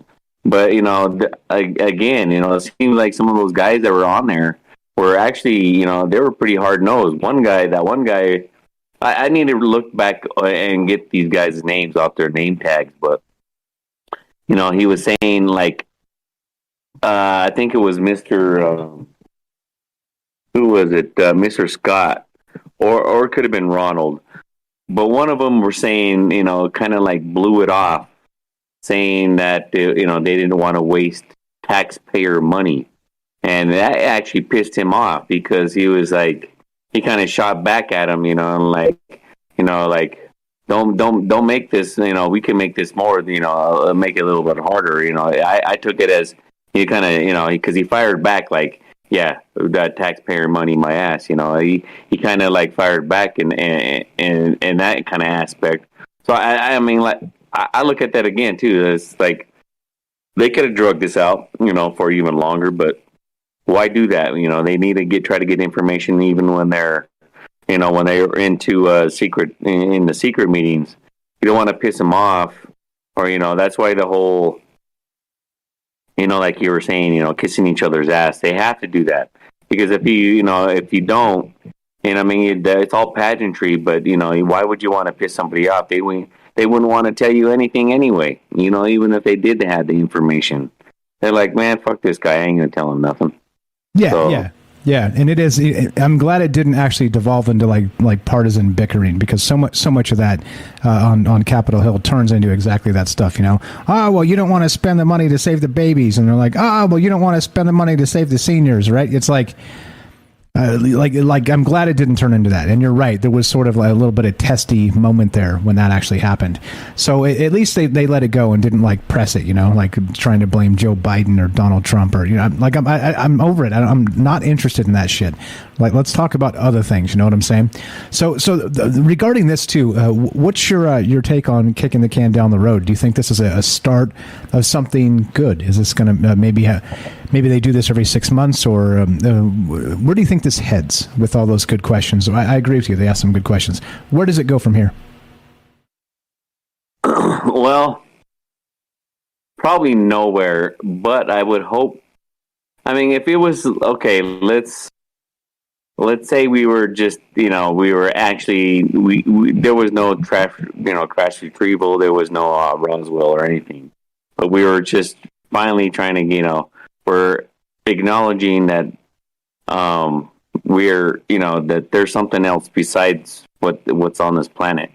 What also is interesting, where they're saying, working with other countries of trying to like identify these things, share information, but yet, not how we got this information. That's the thing about it with like radar systems they were talking about. Because if you can't give up that information, you're giving up also that you have the technology of finding out what these things are. And you really don't want to give that type of information out to adversaries per se, or even like, people that we call our friends, You don't want to give that type of information out. But they said that they were sharing some stuff with, I'm pretty sure with some allies, but, and they know that other countries like China and everybody else has got some kind of aerial phenomenon identification task force like we do, so it's like not nothing new. That's what I'm saying, man. It's bigger than that. Yes, we in the whole round perspective, yes, but I like the fact that this was pretty, it was pretty direct forward. They were, it got a little heated in a couple spots. It seemed, these guys were like on edge. They tested their knowledge on like history of the government and the military and like what we've got. They played dumb on it, but they put them in some tight spots where they had to answer the question, or they're telling them that we can't answer right now. We'll have to do it later, but. I just want to add one more thing. They were adding also later on, right before closing, they were saying that, trying to add Space Force into it, the information, sharing information with Space Force and blah, blah, blah. I just want to add that, man, they got to change the name of that department, man. It sounds so stupid, doesn't it? It does, and it sounds so dumb. Space Force, man. Why don't they use like Starfleet or some shit like that? Even that sounds better than Space Force. Sounds ridiculous. Agreed. I mean, we got the Navy, the Air Force, right? The Marines, all the rest of that, and then we got Space Force. It's like unimaginative, and well, there you go. That's what happens when you let Donald Trump create things. There you go. Fantastic stuff as always, Kelly. You're the best. I got more clips to play. As always, you're welcome to stay. And let's keep on doing this. There's more of this. Let's get to that Malmstrom Air Force Base thing. We didn't play those clips. I'm going to play a couple more, and then we'll keep on trucking, talking about this, the nuclear stuff. But listen, we're going to get to Mike Gallagher. Mike Gallagher. They said that there's going to be memes on Twitter about what a legend Mike Gallagher is. Listen to this. This guy is the guy that kind of turned this entire thing on its head. This hearing, and started asking some really great questions. Listen to this. A little bit of echo for you guys if you talk, but here we go. Gallagher going off, asking about Project Blue Book. Listen to this. Thank you, Mr. Chairman. Thank you for allowing me to join this hearing. I really appreciate the witness's testimony. Mr. Moultrie, as the chairman mentioned, DoD had an initiative to study UFOs in the 1960s called Project Blue Book. It's also been well reported in our briefing and in other places that we have more recent projects, specifically ATIP. Could you describe any other initiatives that the DoD or DoD contractors have managed after Project Blue Book ended and prior to ATIP beginning? Did anything also predate Project Blue Book? So I can't speak to what may have predated Project Blue Book. I mean, of course, there's Roswell and all these other things that people have talked about over the years. I'm familiar with Blue Book. I'm familiar with ATIP. I haven't seen other documented studies that have been done by DoD in that regard. So you're not aware of anything in between Project Blue Book and ATIP? I'm not aware of anything that's official that was done in between those two. Okay. Hasn't been brought to my attention. Oh, not aware of anything official. It hasn't been brought to my attention. Again, very much like you guys have been saying all night, like you got to not just listen to what they say, you got to listen to what they don't say and how they say it, right? I'm not familiar with that. It has not been brought to my attention, right? I can't speak to Project Blue Book and, what happened between this and between that, right? And that and ATIP. But like you said, Kelly, there's, it seems like that's a horseshit answer. It seems like they're lying. Or right, like... maybe this stuff is like these special access programs where they're only read into particular portfolios based on a need to know. I mean, they say in the Wilson Davis documents specifically that even presidents aren't read in on some of these programs. So what do you think there regarding that? Are they full of shit, Kelly? You were saying that earlier, but there's the actual clip. Yeah, I mean, looking back at some of that stuff, I kind of look at the time frame and stuff like that when they started doing that. That's when the government stopped using so much, like, universities and their own scientists. They go into, I believe they would start going into like private sector, so there was no where they have to share that information, because if you give it to the private sector, kind of like, what's his name? Well, he's been working with the government for a very long time. God, he's what the hell is it? He owned Skinwalker Ranch for a while. Oh, Bigelow. Yep. Bigelow. Okay, so if you're giving it to like Bigelow, right? He can do whatever, and that's why That's why if you listen to him too on his interview with that one lady. He was telling her straight up, and they were like, she was asking like, well, what if you're a billionaire, more or less your status, and you got these people, claiming that you're crazy, that you're talking about UFOs. He's like, he literally came out, I don't give a damn. He goes, man, I've been working with he's telling me, he wants to tell you literally, but he does, in a certain way that, hey, I've been a preview to a ton of shit, and he knows that even these creatures are walking around us, walking right next to us. Like, he's telling you straight up. And that stuff like that, is like, I mean, come on. Yeah, that's these guys, if they're using those type, these private sector companies, you don't have to, you don't have to explain yourself anything. But that's the thing about it. How secret can you keep it? And obviously, Bigelow's company, he's been doing it for years, and I'm pretty sure there's a few other, and now, we got this space race going on with Elon Musk and the weirdo, he's, all these guys are going to run into something, film something, or be a preview to a lot of the stuff that, if you're heading to space, I'm pretty sure you're getting a lowdown on something, and they're going to tell you not to share with the general public, to keep it to yourselves. They're going to have them sign disclosures, all that stuff, just like underwater too, like we were talking earlier. I mean, that's when I first found that out, like, I wanted to go in there, and try to maybe do it underwater. Because when I first joined the Navy, my hearing was really, they said it was like a dog, that's what he explained it. And he wanted me to go with sonar tech.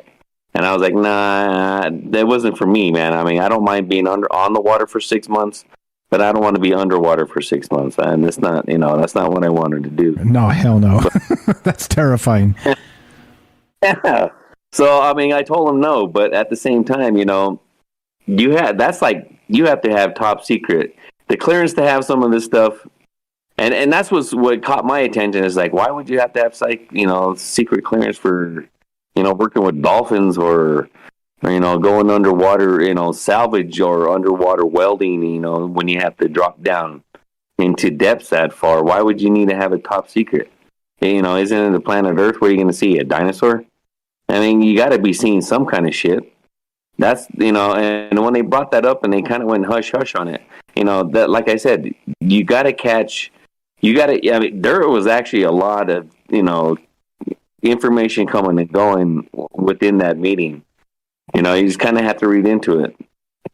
Yeah. That's how I agree 100%. Didier in the chat, what's up? If I said your name wrong, sorry. Said he did ask questions in a best effort. He was allowed to shake the tree.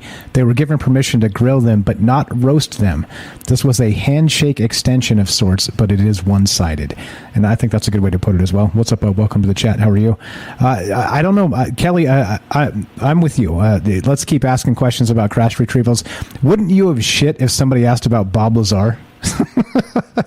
I'd have been like, yes! I'd have stood up and cheered. And they're like, can you tell us about one Bob Lazar who claims in 1989 that the government actually had possession of crashed UFOs and were reverse engineering them? Bet you could hear a pin drop for a minute. Yeah, well, they kind of briefly, I mean, really, they didn't go by names, but, he was kind of, the one congressman, he was kind of pissed off that, the leaks, he goes, these leaks that are happening, like with the videos and whatnot, that he was kind of pissed off about, like, how this shit is getting out to the general public, like we should have a tighter lid on it. But yeah, I mean, if you know ufology and with the government, like these guys brought up some history, you know what they're talking about. Some of that stuff you have to. It says a million words without even saying a word itself. Yeah, if you even kind of briefly bring something up, you know what they're talking about. And that's why I liked about how they actually even went into some of the history. Like, hey, this, and they're like, kind of played stupid. That's how I took it. Like, really, you don't know that, and you guys are supposed to be the higher intelligent. You better be briefed on everything that comes across from history to all the way to right now. You know what I mean? Yep. Not acceptable to say something so obvious as real. Yeah. Like we all know about Blue Book. Why don't they? They're like, I'm familiar with it, but that's not what we do. It's like, okay, well, anyway, a couple more from this Gallagher guy.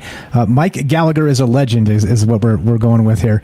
So that was his first question. He actually asked specifically regarding, let's see, where is this? Project Blue Book. But then he gets into more. Check this out. Mike Gallagher, grilling Congress. This guy he's the most locked in, I think. He's the guy that actually turned this whole thing on its head. Here we go. A little bit of echo for you guys. Here's the next clip from Mike Gallagher. Let's hear what he had to say. Okay. Additionally, are you aware of any other DoD or DoD contract programs focused on UAPs from a technological engineering perspective? And by that I mean, are you aware of any technology initiatives focused on this topic other than initiatives focused on the individual case investigations?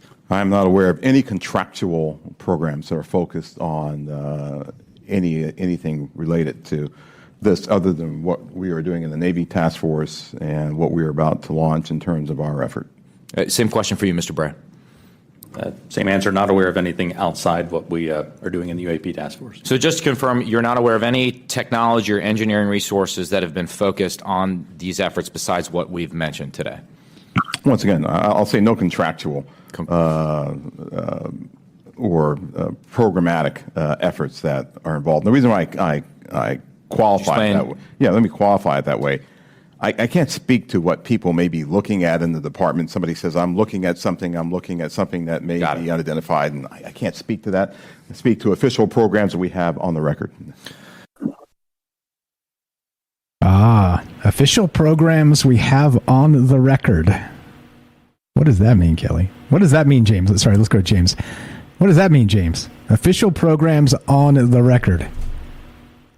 That whole area of the government and military has always just baffled me.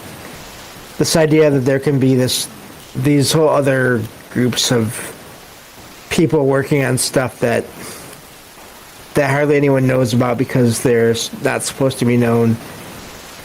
I don't know. I don't like it in a way because it feels like if they're getting money from everyone that's here, then there should be some record of what's going on. But yeah, that definitely, again, like I said earlier, they were choosing their words very carefully. And exactly, not contractually. No, not contractually, right? So yeah. So the next follow-up question would be, well, so then what about? What have you heard that's not on the books, right? Like, why didn't they ask him that question? Are you aware of things that are not on the books that's maybe in the in the realm of let's say possibility here? Yeah, Yeah, crazy stuff. I don't know. This is it was a good question. The guy, like I said, the guys were we got it right in the chat there. Didier, what's up, said that they were kind of allowed to go after him a little bit, but not allowed to like crucify them right there on the House floor, because they could have. Yeah. They really could have. So they're in Leisure Conspiracy, right? It's the patty cake game of kabuki theater. What'd you think about that, Kelly? The off the books sort of stuff. Like he basically said, nah, not officially, right? That's what he said, which means kind of jack shit, doesn't it? No, actually, when he asked that question, it to me, like, again, I go back to, the history of ufology. That actually kind of takes me back to, like, so he's like saying not contractually, right? But they have something. To me, that it's going down the rabbit hole of the secret space program, or the breakaway program like that. To me, that just shoots right down that rabbit hole quickly.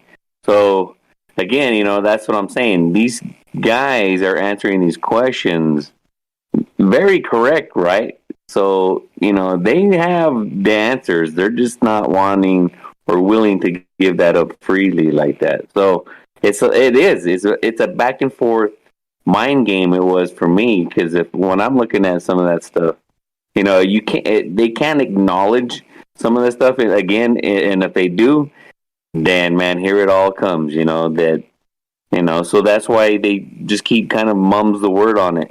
They're saying yes in a certain aspect, but they can't really say it. Yeah, yeah, officially, no, I'm not aware of any of that, right? It's like, okay, well, how about unofficially? And that they don't play those games with each other, because, of course, you're not allowed. Imagine all the rumors and shit that they've actually heard, right? All the wink, wink, unofficial stuff.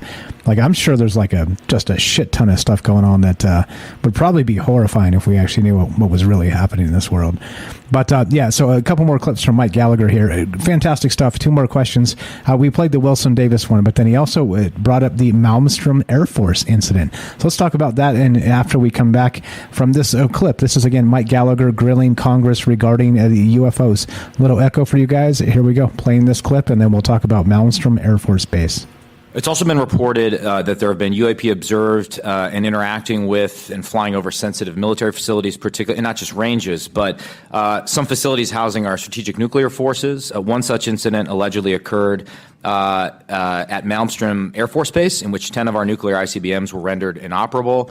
At the same time, a glowing red orb was observed overhead. I'm not commenting on the accuracy of this. I'm simply asking you whether you're aware of it and whether you have any comment on the accuracy of that report. Let me pass that to Mr. Bray. You've been looking at UAPs over the last 3 years. That data is not within the holdings of the UAP task force. Okay, but are you aware of the report, or that the data exists somewhere? I have heard stories. I have not seen the official data on that. So you've just seen informal stories, no official assessment that you've done or exists within DoD that you're aware of regarding the Malmstrom incident? All I can speak to is what's within my cognizance of the UAP task force, and we have not looked at that incident. Well, I would say, it's a pretty high-profile incident. I don't claim to be an expert on this, but that's out there in the ether. You're the guys investigating it. Who else is doing it? If something was officially brought to our attention, we would look at it. There are many things that are out there in the ether that aren't officially brought to our attention. So how would it have to be officially brought to your attention? I'm bringing it to your attention. Sure, this is pretty official. There it was. There it was. He got a little snippy, didn't he? This is pretty official. Like I'm asking you officially in the halls of Congress about the 1967 Malmstrom Air Force Base UFO incident, right? I'm talking about 10 ICBMs that were shut down by UFOs. Is this true? Do you know anything about this? And they're like, nah, we don't even know. What's your take there, James? I like that. I like the way he would just kept on after that question. Again, if this was a show, then it was a pretty good show near the end here.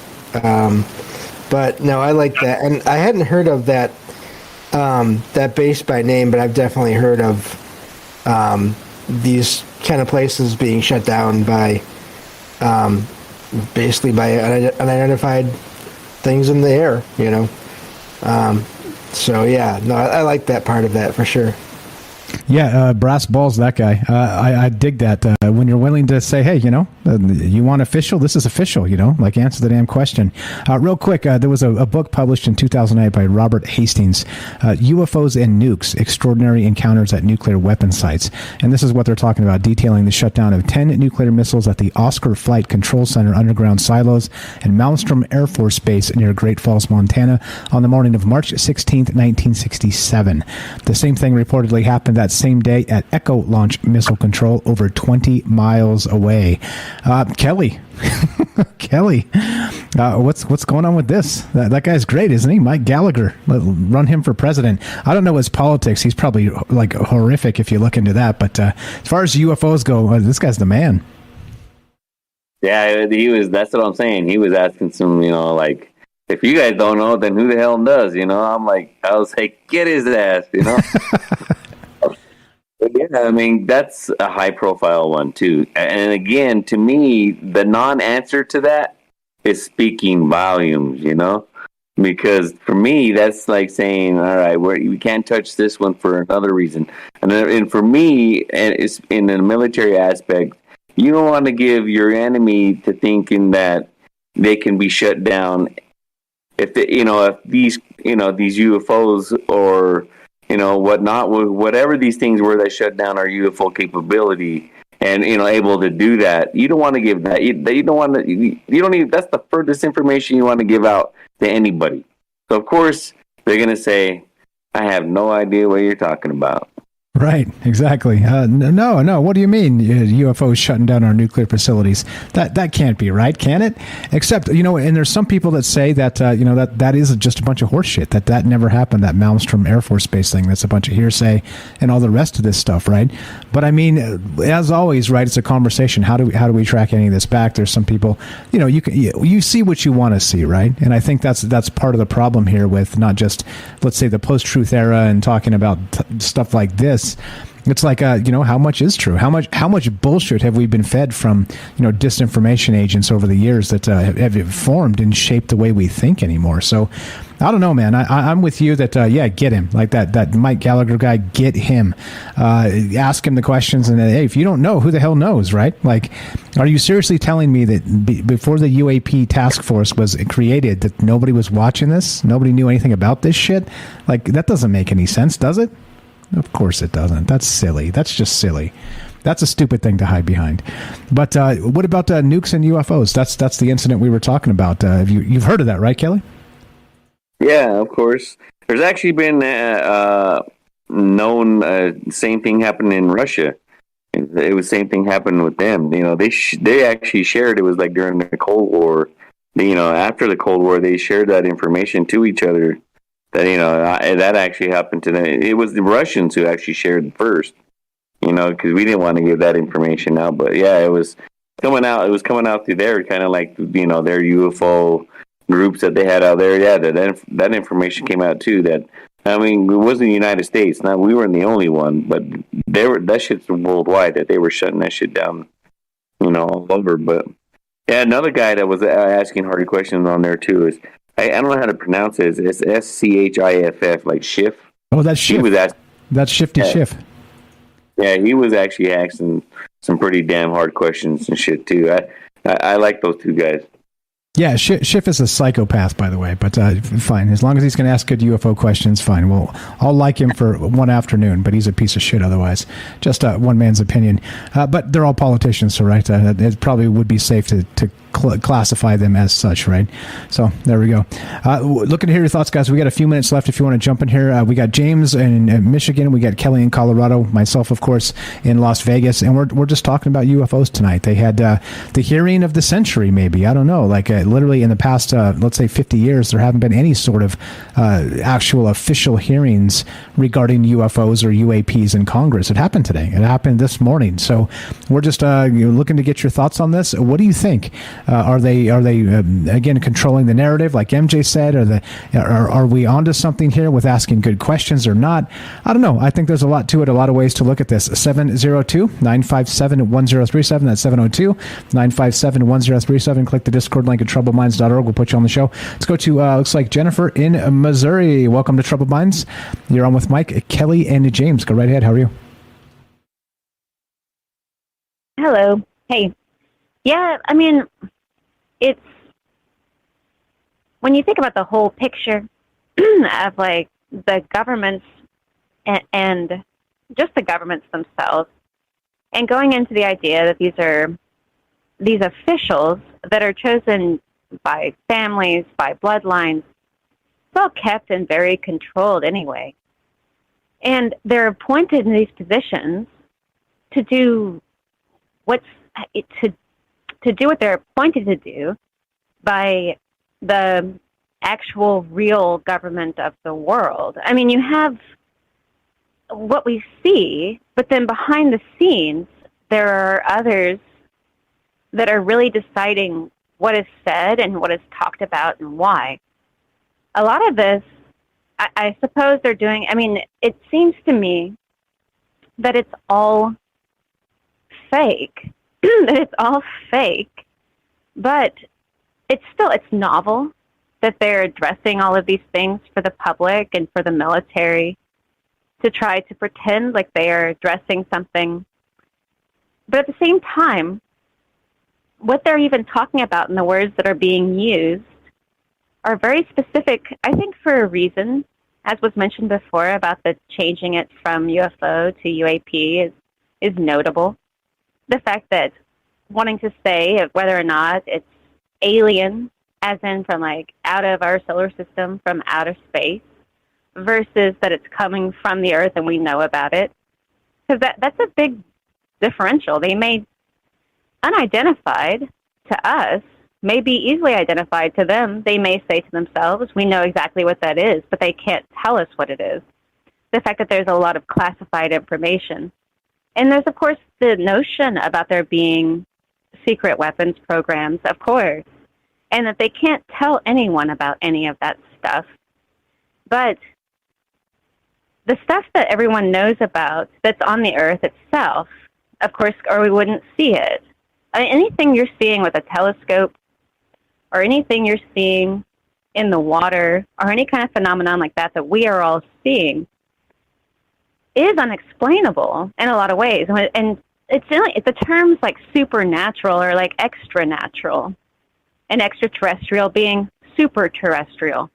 Like definitely terrestrial, so much so that they're more terrestrial than we are.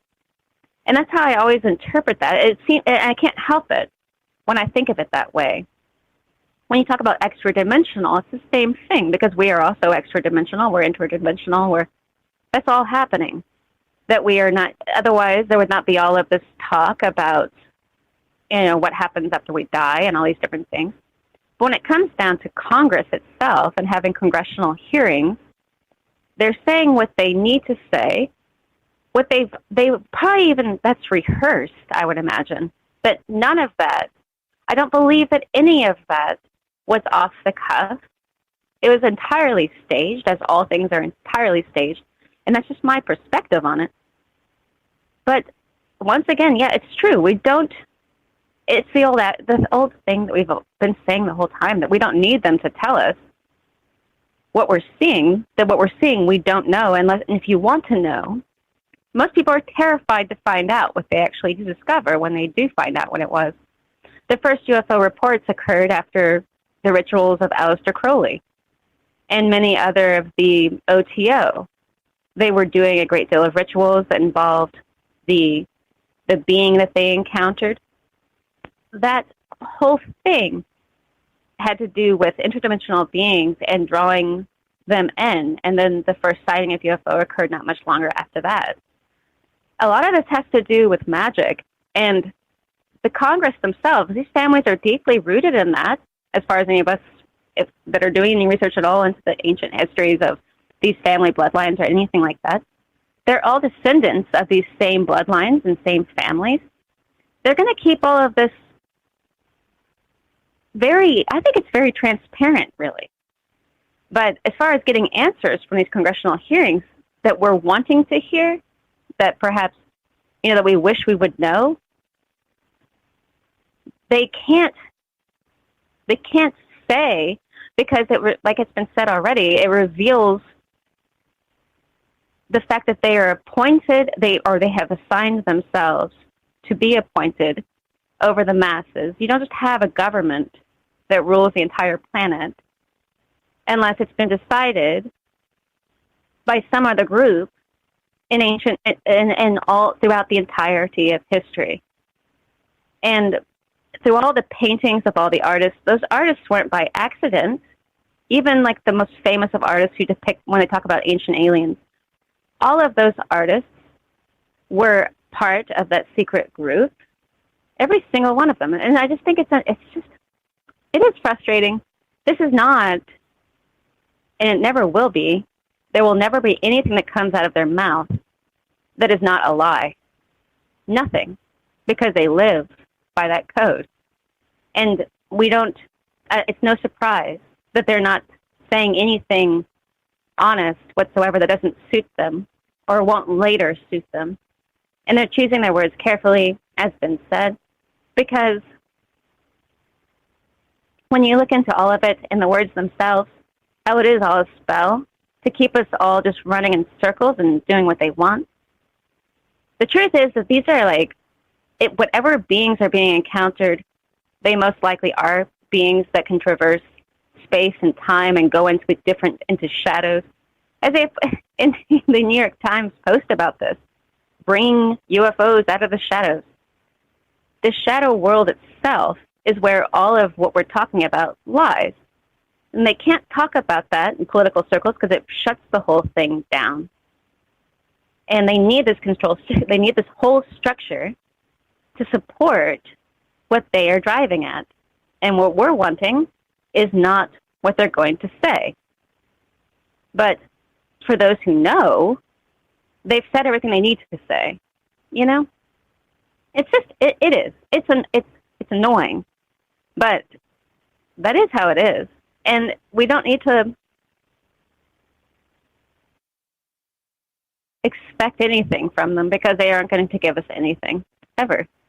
Not ever. And if they do, it'll be because it's what they want us to know so that they can use it for some reason to get what they want. Exactly right. Back to the old... it is frustrating. It is frustrating. Back to the old sanctioned leaks, right? They if we leak classified information, you and I, we're going to jail. They do it every single day from Congress because it's for a purpose. And if it's an allowed purpose, it's a sanctioned leak, and they want us to believe something. They're controlling our mind. It's not good. It's not good. I'm with you 100%. It is interesting, too. I think we got to revisit at some point maybe that Lamb stuff with Crowley and the UFOs, because you may be onto something there. That let's say maybe UFOs have been around for a long time history-wise, historically, but it didn't turn into a thing recently until right around the exact same time he started doing that those rituals, right? The Crowley ritual stuff. So, yeah, fascinating. Yeah. Fascinating. I love and the it. weird thing about that Lamb thing, I'm glad, the whole Lamb thing, that was that's something that a lot of times it comes up. But one thing I think is, and it's very important, I think it's incredibly important, that Lamb was a species, that it wasn't just that one entity. It was a classification of something they were encountering, and they gave it that title. They gave the title Lamb to that whole phenomena of what they were encountering. Not just that one being. They didn't say this is Mr. Lamb. They were like, this, we're going to call this Lamb, these beings, these intelligent, interdimensional beings that have an agenda that we want to work with because we're bringing in the Ion of Horus. That's what they were talking about. And their agenda is this religion. If you listen to these prayer ceremonies when they have the openings, I was looking for it for this one, and I couldn't find it, but they never, ever open without some kind of prayer or some kind of notice. And the entire thing is symbolic. And I imagine the timing, these moons and everything that's been happening in the last couple of days, very symbolic at the good timing of having this hilarious hearing, a hearing for us to hear the nothing of it all continues. It is frustrating, but we shouldn't relax into it. We should be frustrated. But at the same time, we don't need to even hear them. Their silence speaks louder than what they say, Yeah, and exactly. we can read between the lines.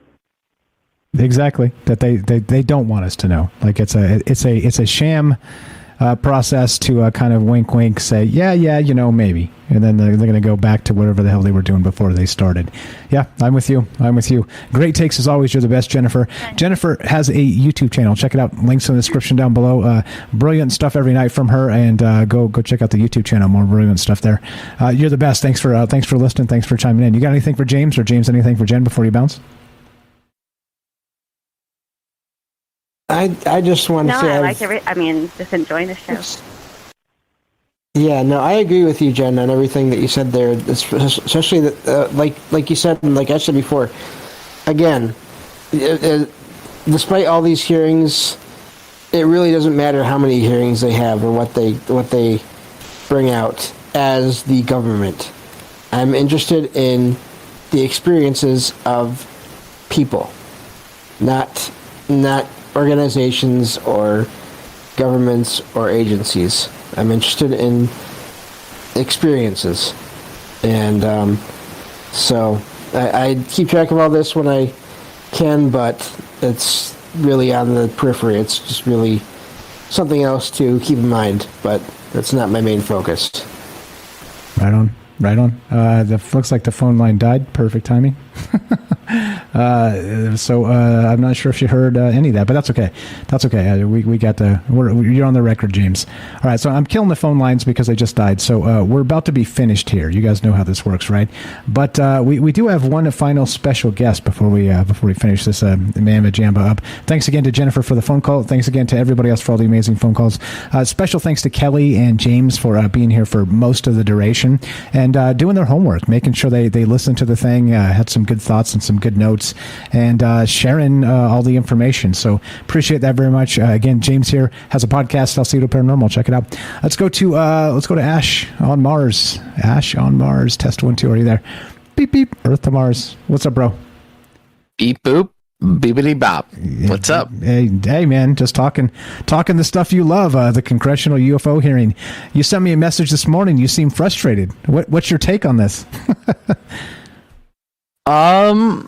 Yeah, I mean, it was ultimately, I don't know what everyone, I missed the whole show. I'm not sure what everyone else's take on it, but from following Alonzo, his sub players, and the kind of dueling things that are going on, it seems as though the Pentagon is, and a couple other agencies are hell-bent on not disclosing any information if possible. So, hold on one second.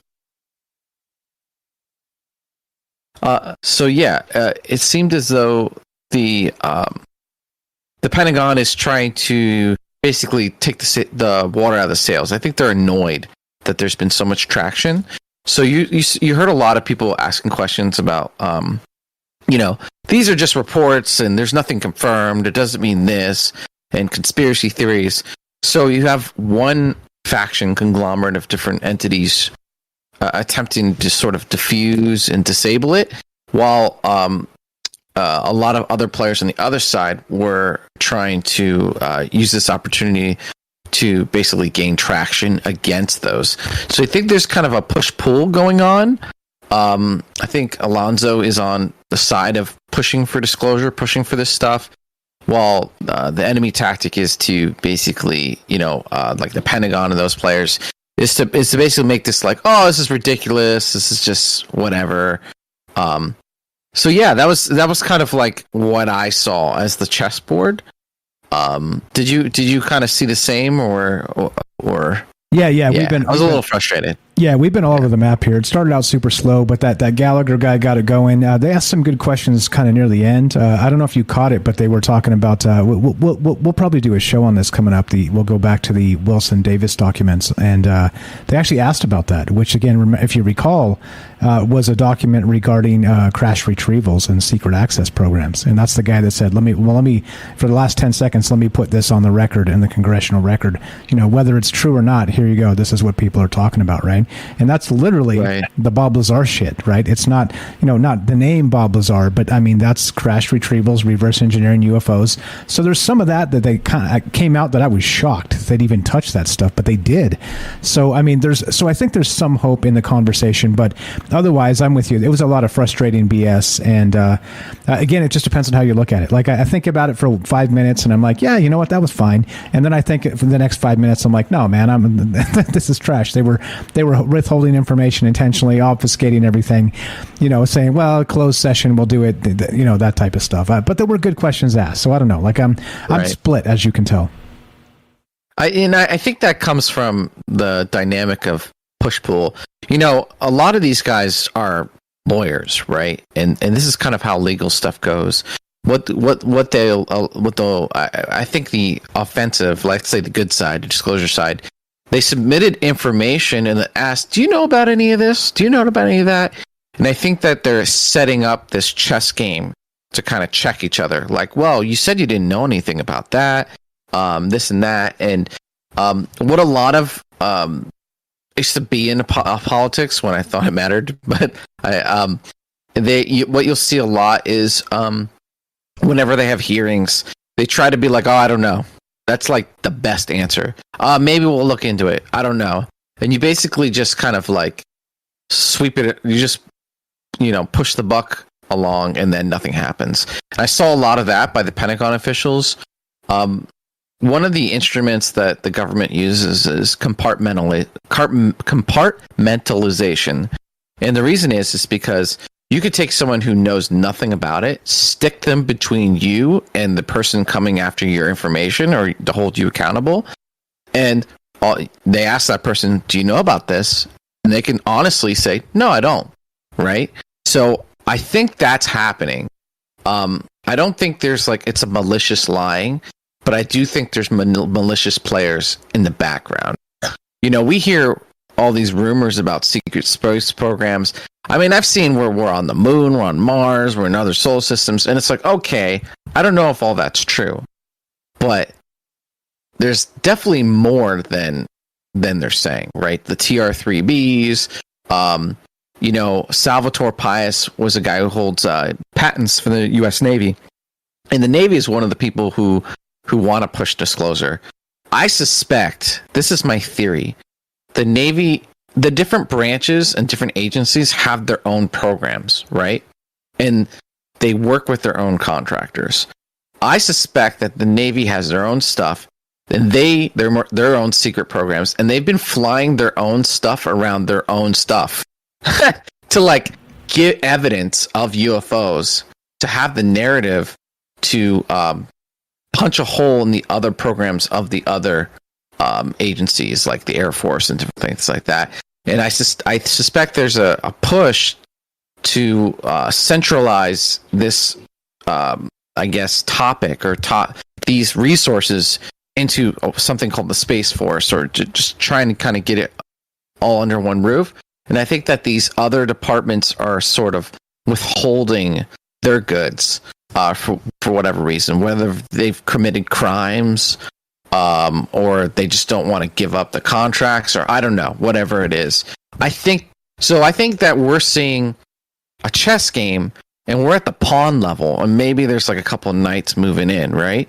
So it's hard to see these hearings and actually be like, yay, because I imagine the conversations, and they're on YouTube. If you actually follow the subject matter, are way more interesting. We have one CIA official saying that, we're hybrids and that they're pretty much know that information. Alonzo constantly stops himself because he doesn't want to go too far with information. Lots of interesting conversations. The Salvatore Pais guy with the Navy UFO patents. all this kind of stuff. So it's a grand chess game, and we just saw like a little bit. But there's supposed to be more and more hearings, and this is my prediction: the Pentagon will continue to try and deflate the topic. You'll see questions asked like, "But that doesn't mean they're aliens, right? This is kind of ridiculous." Blah blah blah. And then you'll also see like hot, spicy moments, like, "Yeah, can we submit this to the record?" And you'll see more of that. I mean, they even brought up the UFOs over the nuclear facilities, and that's like on the record, And for them not to know that is kind of ridiculous. Like, so clearly, yeah, that's what they're doing. So I'm hopeful. I mean, progress is being made, and Congress is a very powerful entity, and let's hope that I think the next election, hopefully the next election isn't crazy, because the last elections, the last two, were, inundated the news cycle so much. They wanted to get this information out like 3 or 4 years ago, and they couldn't.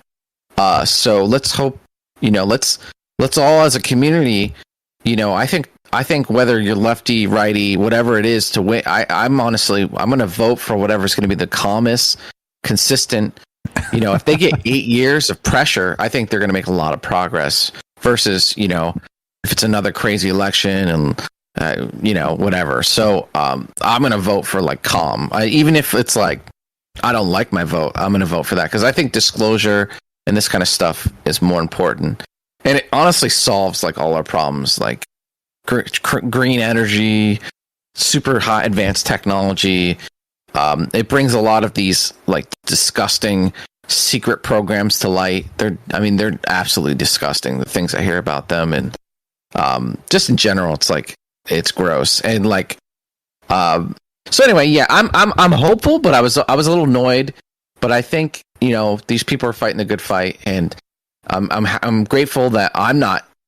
I mean, we fight the good fight, spreading information, but we don't have to deal with the legalese and like anyway. So that was a long thing. What do you think about that? Yeah, sorry. You're spot on with a lot of stuff we were saying too. It's frustrating back and forth, and hopefully, like you brought a fresh take as well, in that maybe they're setting this up for a fight down the road. Maybe it's the I gotcha stuff, and that's one way to look at it. Maybe they're like, okay, well, so you don't know anything about the nukes and the UFOs, so then they can maybe drudge up some information, and then can be like, next time, booyah, gotcha. You looked at this memo, you signed it back in, let's say 1998, and you knew about this, and now you're lying to us, right? Something like this. So maybe there's some posturing, or I don't know, man. Like, I think we'll see. We'll see what happens. Let's see if they continue to press this. I know it got a fuck ton of news coverage. I know that people all over UFO Twitter, and Twitter was freaking out all day about this. And, like, that's good. That's good. But also, right, like, how much does it actually press into the actual zeitgeist? How much does it press into the minds of regular people, the normies, right? Because that's what this fight is about. It's about getting the normies interested and engaged in that type of stuff. And then hopefully things will change. Well, we'll see. I hate saying hopefully, because, well, we know what that actually means.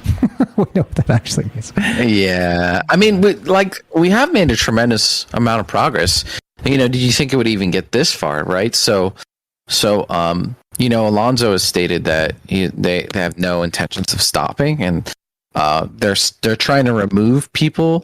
That we covered that whole drama in the department. And look, that stuff is like not really that exciting, but that is really important for removing these powerful people who can pull strings and blockade things, and literally like order like half hit jobs on you, where they harass you.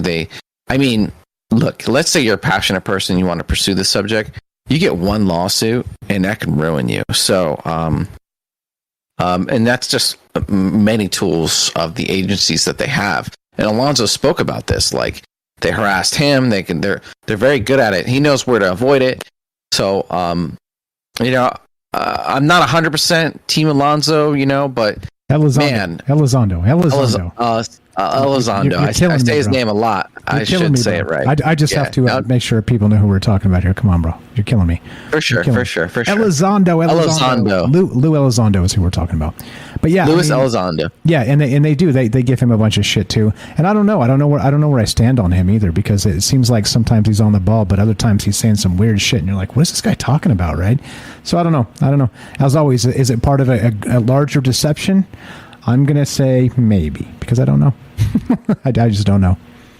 Yeah. I'm not sure either. I think 3D chess. I think that they are pushing for a form of disclosure, that faction. But is it for good or for bad? I kind of don't care. Like, I guess, but they definitely are pushing for disclosure. Like, I mean, through actions. If they weren't, they wouldn't be doing all what they're doing. So, he could be. I imagine he's a chess piece on the board. Probably for sure. Knight. Yeah. 100% for sure. Yeah. He's the face of it. He's the face of it. Yeah. Great stuff. You're the best, bro. Thanks for peeling off and doing what you got to do, and then coming and giving us your hot take. I appreciate it a lot. Anything else to add to this? What do you look for or predict in the future regarding maybe the next one? You think within the year we got a second one, or do you think they're going to wait a whole another year before they do something like this? I think right now I think right now we're fighting over reality, basically, right? Whether UFOs are real, we've barely established that as almost fact, and they're trying to walk it back to basically see, like, we don't know what it is, right? And let's say this: the Pentagon wasn't super like. They weren't like, it could have been a lot worse, right? But there were people asking those officials questions that, like, those are the questions that pissed me off. Like, there's all these conspiracy theories. Like, well, can we throw some water on this? And I'm basically like, bitch, like, there's like a ton of shit behind these little walls you got going on, and we're probably only guessing at like a fraction of it. Anyway, so they're kind of fighting for that. I think we've already made a ton of progress. Look, scientists are looking into it, all these different YouTubers, and basically the narrative. Now we're fighting over the narrative. Is it them? Is it them? Like, is it those guys? And if we can hold our ground. Now's the kind of time to fight and to put information out there. But if it takes, then we don't really need it. Then it'll just happen, because scientists are going to look into it. People if the public accepts that, then it'll happen naturally. People will just accept that there's other beings, and then we're going to curiously figure it out. The public needs. I know you're trying to wrap up, but the public needs permission to, like, look into these, and I think it's been granted almost up to the critical mass moment. So we only need to go a little bit further. That's what I predict. I think the Pentagon's gonna throw cold water on it. But look, there's like you just catch the secret hearing stuff. Like, hey, are they under the oceans and stuff like that? And then they're like, hey, let's say that in a secret hearing. Yeah. I think those secret hearings are fire. I think there's some fire shit in there, bro. I think there's some, and at least congressmen will say, like, literally, like, well, what do you say about all these people that say these UFOs are not this and they're not that, and they're like, well, you weren't in the meetings that I've been in. Basically saying, like, I've been briefed, fucking aliens, right? So yeah, I mean.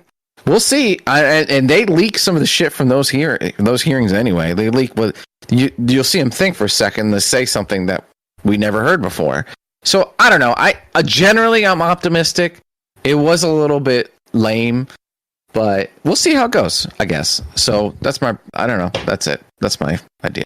That's all. Did you enjoy it? Were you were a little hype, a little exciting? I mean, I saw they showed the videos and stuff, which is pretty exciting, you know. Yeah, I mean, we had one. By the way, the bokeh, actually bokeh. How do you say it? Bokeh was actually determined that Jeremy Corbell's video was fake. They said, or not fake, and it was not UFOs as they expected. It was just drones and night vision and some camera effects, right? So those pyramids, those green pyramids, which we all kind of rolled our eyes at when that happened, because what about the 5 observables? What about these things zipping around to define gravity and all the rest of this shit, define physics, and these things are just floating out there like they got propellers, you know what I mean? Not doing nothing. It's fucking nuts. Anyway, yeah, a ton to it. Like I said, we'll get back to it and see what happens, because I'm sure now the infighting, the wrangling goes and happens based on who knows what on the inside. And let's see what develops. Sometimes the best news about something that happens is not when it happens; it's several days later. So you know us, we're going to stay tuned for that. Yeah, well, exactly. And, the investigative reporting and some of this stuff. So we'll keep an eye on that as it happens, and we'll go from there. You're the best, brother. Thanks for dipping in here and giving us your take. Yeah, one more thing before I go real quick. People are claiming that NASA is going to announce plans about them studying UFOs. And, maybe that'll happen. And I think that'll be a big deal. So look out for that. That's a prediction that was made by a couple different people, so we'll see. That's pretty exciting. But thanks for having me on. Good talking to you guys. I hope you all have a good night, and good luck. The truth is out there. The truth is out there. Everybody give Ash a follow. Links in the description down below. It says follow Ash here. Ash the Reptilian from Mars. He's got a YouTube channel. He talks about all kinds of shit like this, disclosure and the Draco reptilians, of course, because, well, hey, somebody's got to combat those guys. You're the best, Ash. Thanks for popping in. James, anything else before we get the hell out of here? Yeah, I do hope that more comes of this, and I'm not totally dismissing it. I just know what I will be, as always, focused on and what I do, but I'll still keep an eye on all this as well, and look forward to hearing what you all cover in future shows and as well. So thank you for having me again. Amen. Thanks for being here. Give James a follow. Salcedo Paranormal does paranormal stuff 5 nights a week. Links in the description. All right. Robert in the chat says, real quick before we take off, says, I think it's all bread and circus. It's the flow, politics, celebrities, other countries' problems, and then UFOs, watch, rinse, repeat. And it could very well be all a big distraction. So it very well could be. So let's get the hell out. I'm going to play some music and do the thing. You guys dance. And well, thanks for being part of this. Thanks for hanging out with us. And thanks for, you guys know the drill. Thanks. I'm not running for office, I promise, yet. So what we're doing is we're finishing. The bad news is we're done. The good news is, God willing, we got tomorrow. That one's for Jay in New York. What's up, buddy? Shout out to Jay. And, well, if you want to help the show, there's a number of ways, right? We'll be back tomorrow, of course, Wednesday at 7 p.m. Pacific time. And, so you can sub up actually on Patreon, Twitch, Rockfin. Rockfin's probably the best value if you want to do that. There's a Troubled Minds merch store called troubledfans.com. You can go find all the stuff there. We got hats and shirts and all kinds of stuff. How's the shirt, James? It's awesome. How's the hat, Ash, if he's still there? He got a hat as well. Yeah, I got 2 of them. 2 of them. How looks sharp, right? Yeah, I wear them both at the same time. Hell yeah. 1 on each foot.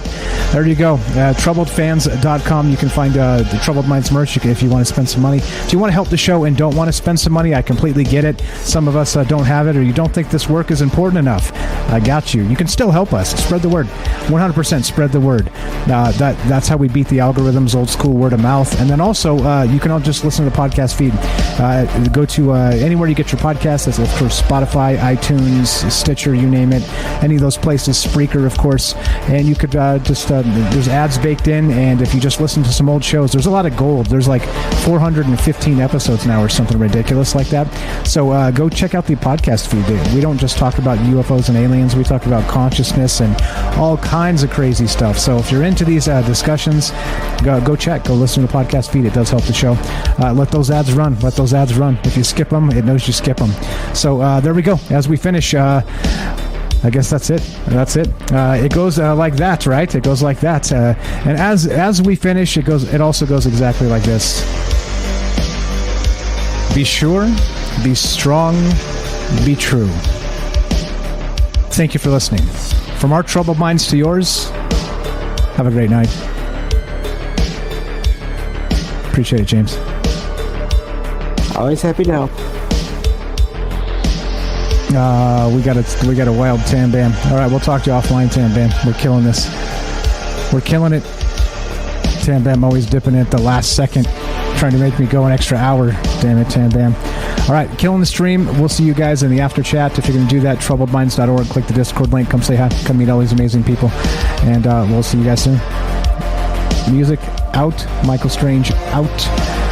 And we'll see you guys, God willing, tomorrow.